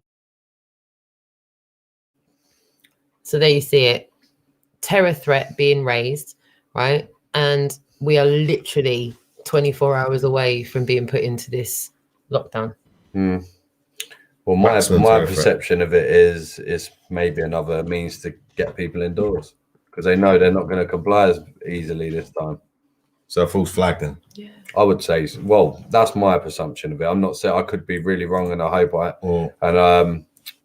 but in this country, them saying that when it's happened in a different country, they probably just jumped on it and said, okay, we can go with that. Another means of us to keep people off the streets on Thursday, especially. Well, I think they've done as much fear mongering as they can. They've now told people that any more than groups of 2 will be detained. So, I mean, let's just say 150,000 people turn up in London on Thursday. How are they going to like manage that? Does anyone want to give me a hint? That's the point. They won't. We spend all this time talking about laws and this and that. When push comes to shove, a lot of people are saying to me that the law is none and void if they're taking everything away from us. What we can't stand under a law. So what would you say to that, Anthony? Help. Sorry, I was reading something. I'm sorry. What was your question? I just said a lot of people are saying if all this stuff is coming under law, taking everything away from us, our businesses, our lives, everything, we can't stand under this law. I think we need to stand under the law because it's the law that actually protects us. Your alternative is to fight. Yeah, that doesn't sit well with me, That genuinely doesn't sit well with me. Yeah, but that's what a lot of people have been saying to me. So is that the answer through the courts then? It's our only hope. It's because we're not an armed nation, are we? We don't have the constitutional rights that the Americans have, the right to bear arms against a tyrannical state. I mean, let's not. In terms of people just saying the law about not going out of your house, 2 people, I'm talking about that. Obviously, we're breaking the law doing that. But people are saying that's why people really want to come out of their house and say, no, we want to break this law of 2 people or whatever. Yeah, we don't have any other option because if we don't, it's going to get to the point where, I mean, how much more do you want to give away? I mean, I'm not happy to give away any of my civil rights or freedoms, but if you're happy to give them away... How do we get there? How do we do that? Why aren't we doing it now? I honestly don't know why the machinery of the legal system is not already massively in place. Why is the machinery of governments not being subject to the mechanisms of law? I honestly don't know. Lord Sumption's probably the most influential person in this topic, and he's telling everybody that this is illegal. And I don't know whether we're not listening or whether we're not familiar with him. If you're not familiar with him, you now need to be you need to be aware of him. Are we waiting for our peers? Are we waiting for people above us? The everyday person. We wait for people above us to start this action off then. Because how do we start? I'd start it today if I knew how to start it. I totally get that, and I agree with you that there's, like Lord Sumption says, there is no person, there is no mechanism to sound the alarm. When in the wild, in Africa deserts, the plains of Africa deserts, when there's a predator in the vicinity, there's always something, or some kind of animal that raises the alarm to let everyone know there's a tiger. Well, there is not that mechanism for what we're doing, and I don't know what the mechanism is that we need, but there needs to be something, and I don't know what that is. Now, it might be that they're pushing it because we need to fight. That might be the mechanism. I'm not saying it is or it's not. What I'm saying is I don't know what that mechanism is that triggers it, but I don't believe there is one, which means that we're just going to have to remain asleep until it's too late. It's like that saying. It's something along the lines of. When the gays and lesbians were being attacked by the state, no one stood up. Like I didn't stand up for them because I'm not gay or lesbian. And when the miners were being attacked by the state, I didn't stand up for the miners, and then they went away. And then when it's the car salespeople, I didn't stand up for the car salespeople because I don't sell cars. And eventually, you can go on forever until you get to the point where the final sentence is, when it came down to me, my ice cream man, there was nobody left to protect me. And that's really what they're doing. They're dividing and conquering, and the splitting society, putting brick walls up everywhere. They're trying to get us to fight against each other. What we need to be considering is not fighting against each other, because we're all in the same boat. Doesn't matter whether you're self-employed, employed, doesn't matter whether you're in a protective bubble. And that's the other thing. I don't like the word bubble, because if you're isolated from society in your bubble, then it's not going to affect you. So if you can keep isolated and you're immune to all this, then you're going to be nice and placid and peaceful. But if you're being affected by redundancies and losing your job and losing your income and your short-term cash and your mortgage repayment company's not playing fair and your rental company or your arrears on the rents that you're having and all that stuff starts going wrong for you, then it doesn't matter what bubble you're in, your bubble's burst, guys. It's that simple. And you can believe that you're in a bubble. I don't like this promoting of bubbles either, because it's just promoting us to not really think about other people. Just get in your bubble, get your TV on, stay in your house. Like you went out somewhere on Saturday, didn't you? What was that like? Yeah, we went. Yeah. Oh yeah. Fill us in what it was like. You went on to rubbish, to be honest. Where was it? You went? Went to drum and bass brunch. Okay. In Tottenham. Yeah. Went to have a look what it was like. Really, kind of expected it to be rubbish, but it was really bad. I mean, people trying to get up to just enjoy the music for one, told to sit down. They've stopped the music. You get threatened on the mic that you get thrown out or whatever. Who was threatening? On security or the organisers. Yeah. I mean, then you go out to go to the toilet and people be like on edge, trying to make people sit down again, but you're actually going to the toilet. Yeah. So obviously you got to get up. What about mixing tables and stuff like that? Did any of that happen? Yeah. If people was mixing tables, but obviously once they started noticing it happening, or they just kept constantly warning people not to come out their bubble and not to mix tables, but you're already getting up and going in the queue with people for the toilets and stuff. So it didn't really none of it didn't make sense. The tables weren't 2 meters apart. Yeah. You know, it was a mess. And in the end they actually shut it down, saying that the police was outside.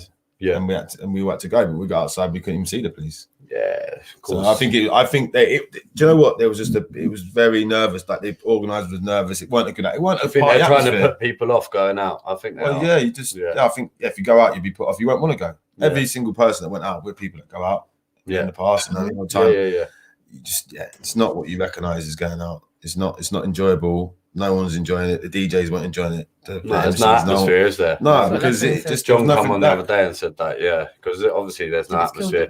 It's like I find that a sort of form of torture as well. That's probably mental torture. You put music on that people really like. Yeah, lovely. Let's make a tune. Everyone's gonna like. You have to sit there still. You're not allowed to stand up.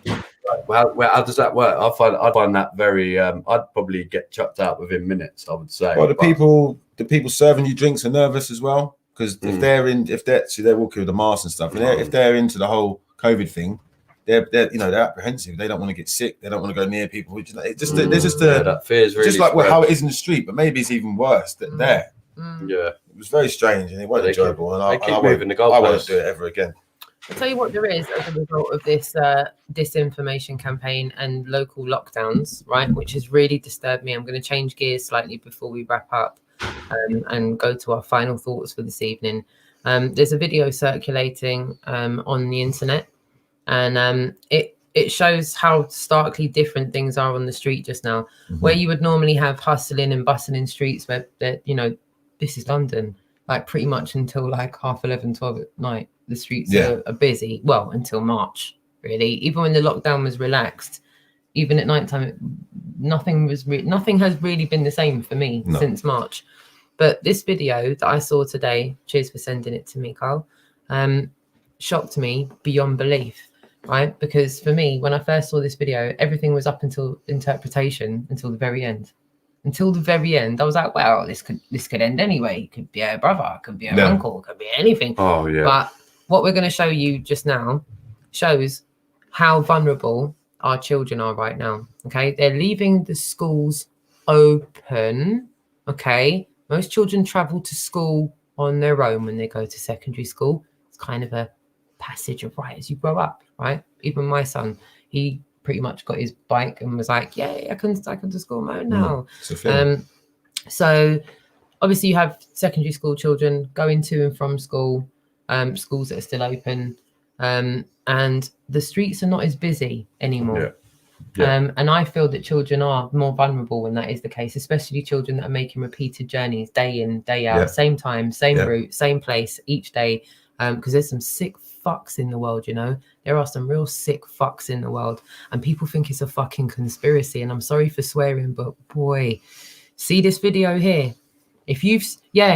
Why can't they track and trace pedos? Because in my mind, all lives matter except pedos. Exactly. This is what we're asking. Why can't real talk. Why are pedos still alive? Why are pedos convicted and allowed to live? But anyway, more on that in a minute. Let me just play this video real quick. Let me just remove the comment off the screen real quick. Yes, the videos of things getting boarded up in London, vagabond. Well said. Right, we're going to play this now. Check this.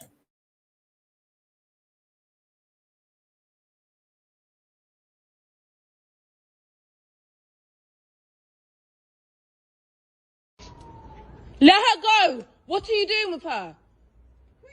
Bro, this is my sister, bro. Move. What are you doing with her? Bro, this is man's family, bro. Move. Are you not? This is man's family. Move from me. Is that the same one that just walked past us, Mum? This man's family, bro. Move. So what are you doing in the corner with her?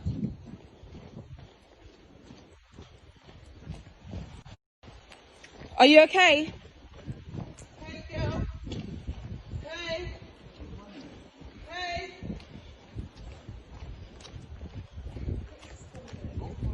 I'm following you.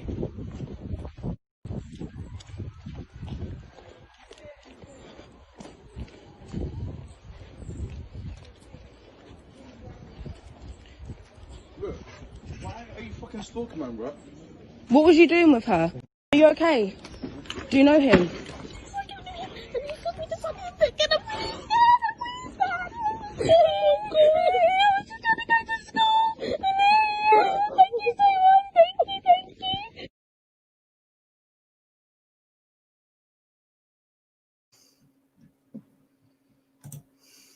Yeah. For all of you watching that might just not have seen that and thought, what was it I just watched there? I'm going to play that one more time. It is circulating, but you need to just understand what you're seeing here.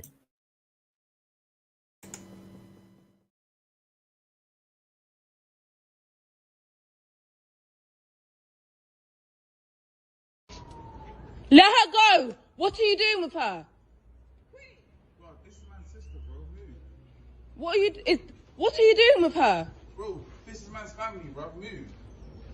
Are you not? This is man's family. Move from me. Is that the same one that just walked past us, Mum?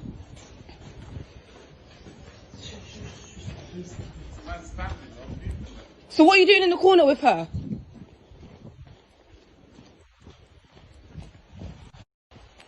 Are you okay? Hey, girl. Hey. Hey.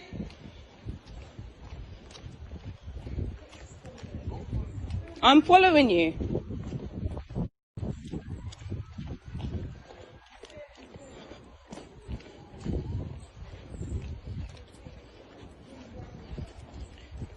Look, why are you fucking stalking, man, bro? What was you doing with her? Are you okay? Do you know him?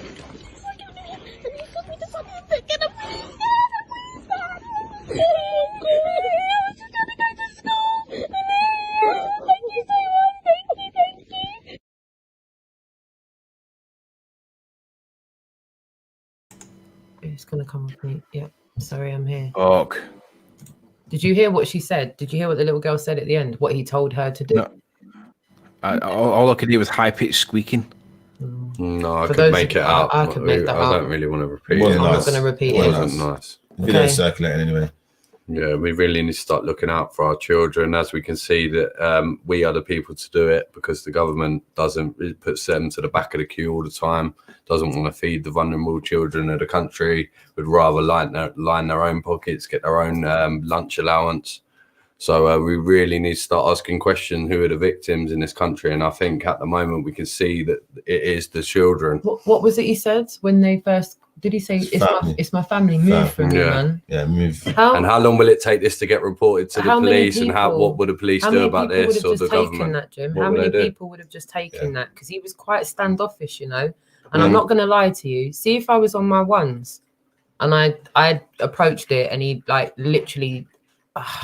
I'm like, ooh, like those women are like beyond heroes. Well done to them. Beyond heroes to me, done to them. Because it's not just a level of bravery. There's courage there as well. Courage to go that extra mile, to go, no, I'm going to keep pursuing this because I'm not comfortable with it. Moral compasses were turned right on. Okay. Yep. Doing it now. Doing it now. I'll repeat one more time. I'm getting requests.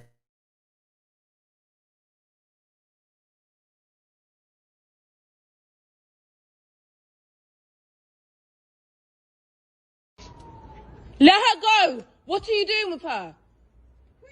Bro, this is man's sister, bro. Move. What are you doing with her? Bro, this is man's family, bro. Move. Are you not? This is man's family. Move from me. Is that the same one that just walked past us, Mum? This is man's family, bro. Move from me. So what are you doing in the corner with her?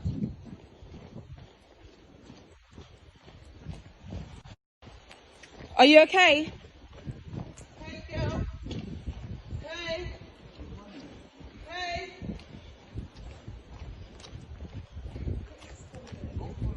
I'm following you.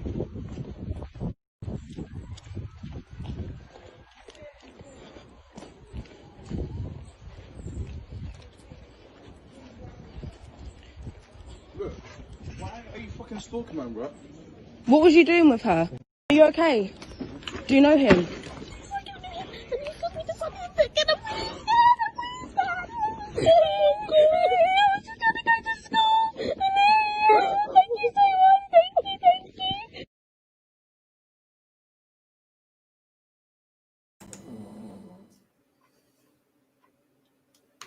I don't know what to say to that. It takes your breath away. So this is how vulnerable our children are going to become. Yeah, going to school on their own in this lockdown. The amount of adults that are not going to be on road because of this non-essential lockdown. Yeah, it's going to make a lot of children that make repeated journeys on a daily basis incredibly vulnerable. And yeah, you're right. Targets in some manners. Yeah. Well, especially now kids have got staggered start times now as well. Correct. It's not like they're even going in big herds to school anymore together to back each other up. They are actually going in within an hour, so they're breaking up on different buses. Why are they doing that? We will give you an update as soon as we have one. I'll post it on the channel as soon as there's an update. I will give you as much information as I can do. The one thing that was that guy caught? That's what we're trying to do now. I'm still waiting for a couple of notifications. Yeah, what really annoys me is that will get pushed to the back of the queue.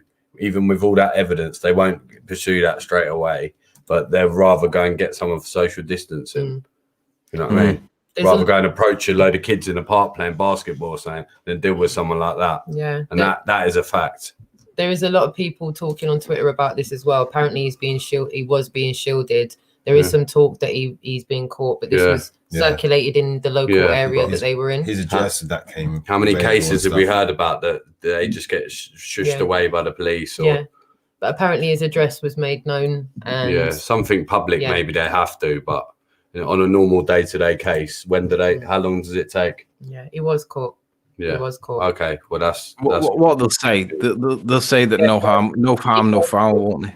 Literally, the whole of South London was looking for him. Good, because it was made so public. That's what we need to do. Make these people public, and then something will happen. But if it's not made public, they sweep it to the back of the carpet. We know that. Will they track and trace him now? What would he get for that, though? Nothing. Because they'll see it as he didn't do anything. They'll say, it could be attempted kidnap, but the CPS probably won't prosecute because we don't think the evidence is strong enough. The best thing that could have happened is he got caught in the act, basically. Well, one thing I do know, he will have to probably change his address now, because everyone will be rooting for that. Yeah, but it won't necessarily put him off, and it won't take him off the street. Yeah, exactly. Exactly. No, which is that's what needs to happen. He gets away with it. Will it go on his record or anything? Anything like that? If nothing comes of it, nothing will happen. He won't have to disclose it for a job or to work with children or anything like that. I think this is where ultimately, like, normal people just realize whatever was going on there was grossly wrong, and then people will take justice into their own hands because the police know that they can't do a lot because, in these kind of cases, I'm not going to say to be fair to the police because I don't want to be fair to the police, but playing devil's advocate, you can see why. Oh well, you interrupted it. If we wanted to prosecute the guy, he didn't go with it because you interrupted it. And what can we actually do him with? We don't know what his intentions were. You know what I mean? There's always wiggle room to try and weasel out of it because it was intervened. But on the other hand, I don't even know what to think if that was carried out the way that it was looking like it was going. I mean, God knows where that child would have ended up. But I'm lost for words watching that. It's horrible. A lot of people are in the chat room as well. And will she get victim support for that? She was clearly traumatized. Yeah. Clearly traumatized. Will she get victim support because there's no prosecution? That would be a very scary situation. Yeah, Jack says intuition is huge with things like this. If it doesn't look right, it literally probably isn't. If it doesn't look right, it isn't. You know, but imagine just playing it the other way around. Imagine that you perceive facts and you got it wrong because it looked a bit dodgy, and it turned out that it wasn't dodgy, and she got knifed and murdered. That's the other way it can go as well. Yeah. I remember. I don't know if she's still in the chat room. Asita, you might still be in the chat room. Do you remember that night? Were we driving with Dave? I think we were driving with Dave, and that van drove past us, and there was a child. Like, it sounded like a child was screaming in the van. And we we turned the car around real quick. Like we went back to pursue it, because if that was, I remember that night like it was yesterday. I think I was in the car with Asita and Dave, and it just was wrong. It was a little van, and we were in the middle of nowhere, and they literally pulled up in a lay-by, and this kid was screaming in the car, and we were like, what is going on? But it actually turned out to be all right. So like we all got back in the car, like. Yeah, but better safe than sorry, though. That's what we all said. That's no harm in asking. That's exactly what. No harm she in does asking, remember. checking if someone's all right. That's what they was doing with that little girl there. They was asking her if she was all right. Yeah, and there is a feeling. It's a real feeling of do we not, because what and there is just an overriding feeling of, right, well, even if it turns out to be crap, we need to pursue this. We need to make sure it's all right, because how can your conscience be all right if it's one of those ones. So I massively commend the women that intervened there and quite possibly saved that little girl from a fate worse than. Oh yes, oh my gosh, that was that night. She just reminded me, we went that area that we were in, the road that we were driving on. There was a road called Black Boys Lane. Oh, I kid you not. I kid you not. Like, she's just written it in the. I remember it now. You said that. I remember it was the most spookiest area I'd ever seen, and it was like horrible little roads going off, and there was the area that we were in was also called something really weird, and we was like, what goes on here? And then there was a screaming kid in a van. So obviously we were already in that zone. You know, when you're like, what is going on here? So yeah, definitely. And if it's a child, then yes, you're absolutely right. Still did the right thing. Absolutely right. She realized from her body language, maybe that's why she suspected something was up. Yeah. Either way, she was bang on it with her intuition. I bet 200 kids a year come to take her to school and back home. Yeah, do you know what? That's what I'm saying. There's so many children that make their way to school and back. They make that pilgrimage on, a 5-day basis. So again, it's just something that I want everyone to be aware of. Please, look out for younger ones when you see them on road, and just be aware that these messed up things happen around us. And with what we're going through in the capital city over the next few days, I would just urge you to stay safe. If you see anything out of place, call it out, because it more than likely is out of place. If you've one that's seasoned and gone to a lot of protests and marches, you know how calm and peaceful those protests and marches are. You saw what happened when this one clocked the Antifa flag at Hyde Park. You didn't mince your words. No. You really didn't. Get them out of there. Yeah, get them out. Yeah. Steal the flag off them. Steal the flag off them. That's a symbol of power, isn't it? And fear. Not by offence. We were trying to get someone to grab it, but I've done something similar. I just told him to piss off with his flag, basically. Yeah. But, He knew where the flag was going to go if he didn't, to be fair. That way. Yeah, he knew the flag was going to end up somewhere if he didn't. So there's you know what I mean? We've just got to keep it nice for now, and then eventually I think these people will come out for us and try and turn us the other way, but we've got to keep calm as much as possible.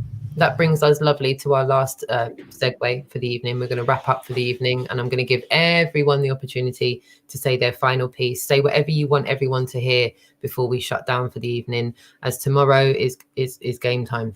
Tomorrow's the first game time, and then Thursday we're there. So yeah, Warrior, I'll hand it over to you first. What would you like to say to all the viewers before we wrap up for the evening? If anybody can debunk the claims that I made with regards to the Magna Carta 1215 being nothing more than a seminal document that related directly to the Magna Carta 1297, please get in touch with us. I'd like to see some supporting evidence. I don't want to see Little John's website from the pub. I want to see actual legal, credible citation, reference, or case, or anything that's actually credible to support the assertion that the Magna Carta 1215 is anything other than a precursor to an act that did come out. The Magna Carta 1215's got no legal basis. If you think I'm wrong, prove it. Otherwise, don't argue it. Argue the human rights, because we've all seen them. They're written and straightforward. It's in the convention. It's very straightforward for them. These are our rights, guys. Why give them away? Let's argue the things that we know we can keep. Let's not argue about shit that nobody really knows too much about. It's not even cited properly. But I do challenge anybody with a legal background of any kind, and even if you've not, if you can find evidence that supports 1215 being anything more than just a pervasive or persuasive document, then let's see it, because I don't see it, and there are better arguments out there that we can rely on that are much easier to argue. I'm done. Oh, awesome. And now I'll hand it over to Carl. What would you like to say as we wrap up the evening? And what do you think feel? I would just like people just not to comply as much as possible. Do you know what I mean? There's some people that think they have to, but please don't look into your rights like we were talking about earlier. Do not comply. And also in trying to wake people up or anything like that, just do it positively. I think giving people a hard time is not going to work. It just makes them go back in their shell more and more. No one wants to be wrong. So just, I think Danny said it last time on the show, just be positive, make them feel a bit smart. And they're probably just, make them feel like they knew it all along, and then they'll probably just come along with us then. Yes, I love that. I feel that a positive note is a lovely way of bringing someone to the conversation without making them feel inferior. Because I felt like that once upon a time. I genuinely did. I felt like the last one. We can still feel like that as well, Yeah. Well said. Just don't worry about your own bubble too much. Start thinking about other people, how other people's feelings. If other people can wear masks or they can't wear masks, just don't worry about too much about why other people are not doing stuff. Just think about their feelings a bit more and try and be a little bit open-minded to why they think what they think. Like, we live in a free country. We have freedom of choice, freedom of thought, freedom of speech. So it's a free country. We need to really stop ridiculing people and digging people out for expressing that. But also don't stop going on at them as well. Yeah. Don't give up. Keep bashing away at them. Yeah. Yeah. Well said. Well said. Never ever give up. One way or the other, we will prevail. And I do feel like when people in general, when humanity gets to the precipice, they really will find the will to change. All of us may find that precipice in a different avenue, because a lot of us live different lives. A lot of us will come to this through so many different paths. But for each and every one of us, that precipice will be particular to our own personal situation. And when we reach it, we will find the will to change. I have come to a point where I'm at now that if you'd have told me even a year ago, and a lot of you that have watched me for a while know that I've been involved in various different things, but if you'd have told me a year ago, this is where we would be now, I'd have said, oh, don't worry, I'll eat my hat. Jog on. It's not gonna, not in my lifetime. I'd hope to see all this change in my lifetime, but maybe in my grandkids' lifetime, if we're lucky.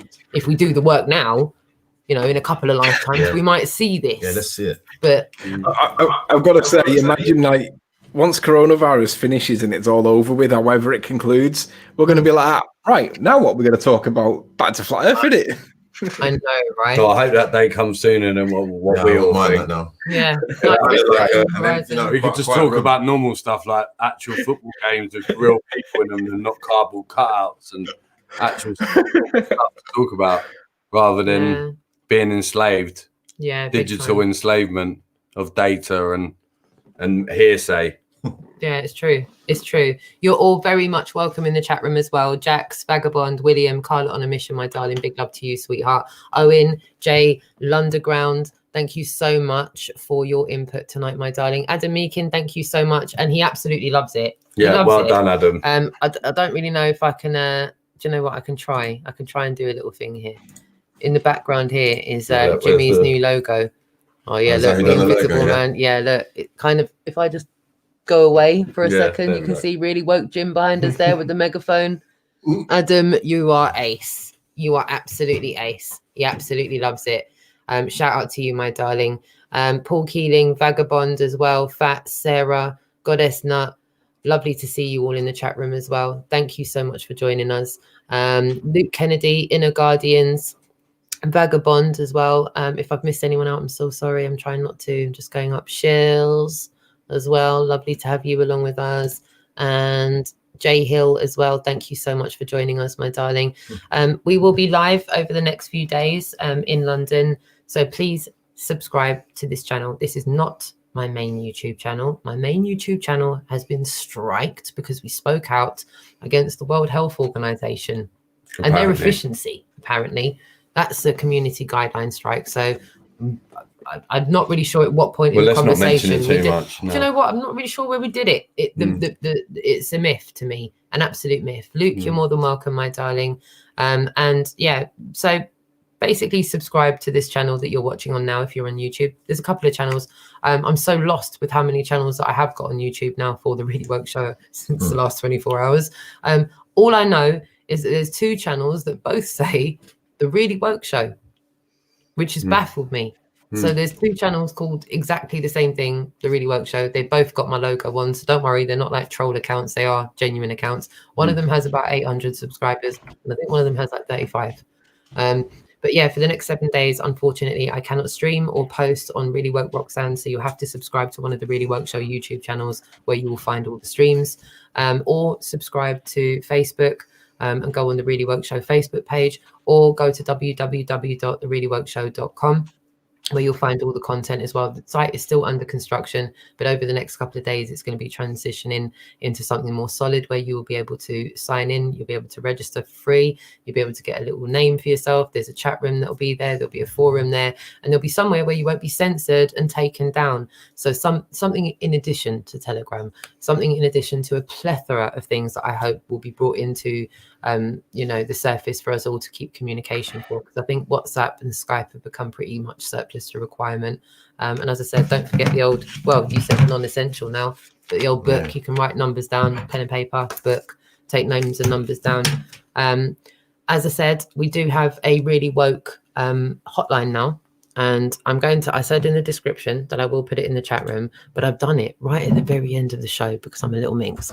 So hopefully you guys will get this. Yes, we are located where it says we're located. Wink. 8907634. Just double checking. Does that number say what it is? You don't have to read it out. It's just hopefully that matches up with that. So the Really Woke Show has now got a landline number, which is an 02808 number. And I suppose wherever you are in the international community, there'll be a plus, whatever the UK one is from whatever retrospective country. So it doesn't really matter what country you're calling from. But yeah, you can call that number, and I'm popping it into the chat room now. That's the Really Woke Show headquarters. Hopefully we wrote it right and didn't put like Maggie's number from down. We have got a proper secretary as well. Yeah, we do. We do have a Really Woke media secretary. So that will get you through straight away to Really Woke HQ. And yeah, we do have a speakerphone, so we will be able to take live callers. And you will be able to communicate if you want to come on the show. And it's for those of you that haven't signed into accounts. I've spoken to a lot of people that say, I don't have Skype. I'm not on WhatsApp. Can I just take your number? And I'm like, okay, how are we going to do? So really and truthfully, it's there for you. You can phone it, and we will give that out in the next show as well. And the technology will get better as well, with regards to being able to take live callers. Thank you so much, Adam. I appreciate that. Yes, please. Yes, please. Everyone can spam that link as much as they want. And we are going to be really busy during lockdown, aren't we? Yeah, there's lots of bits and pieces going on. Gotta be. Big time. Yeah, we've got to be, yes. But we're going to be essential workers, aren't we? I think we have to. We have to. Yeah. We all have to be essential workers. I think all citizen journalists have got to be essential workers. If there are things going on in your local community or your local city, you have a God-given right to go out there and go and see what's going on. It's not lawful, it's not proportionate, it's not necessary. The conversation needs to be had. There's learned individuals that are calling this out to be a disinformation campaign, which a lot of us knew that from the get-go anyway. So yeah, we will be live over the next couple of days. Carl, thank you so much for coming. No worries. I hope this won't be the last time we see you on the show. No, come back again. Thank you, darling. Jim, thank you for joining me on this hosting with me. Mickey, lovely to see you. Come here. Come here. He's crying. He's just heard yours. And he's like, I want on. All right. We left him out last. There we go, Kenny. All right. Kenny. Kenny, look, friend, look. He's rubbish. No, never work with children or animals on camera. Look. He's waving. He's waving. The Really Woke Show with Really Woke dogs on the camera tonight. Thank you so much for joining us, everyone in the chat room. Thank you for taking the time out to tune in and be here with us. As I said, feel free to get through to the Really Woke Show. Call that number. We will share that in future shows as well. We're happy to take your call any day of the week. Until next time, my darlings, see you later. Adiosings. Take care.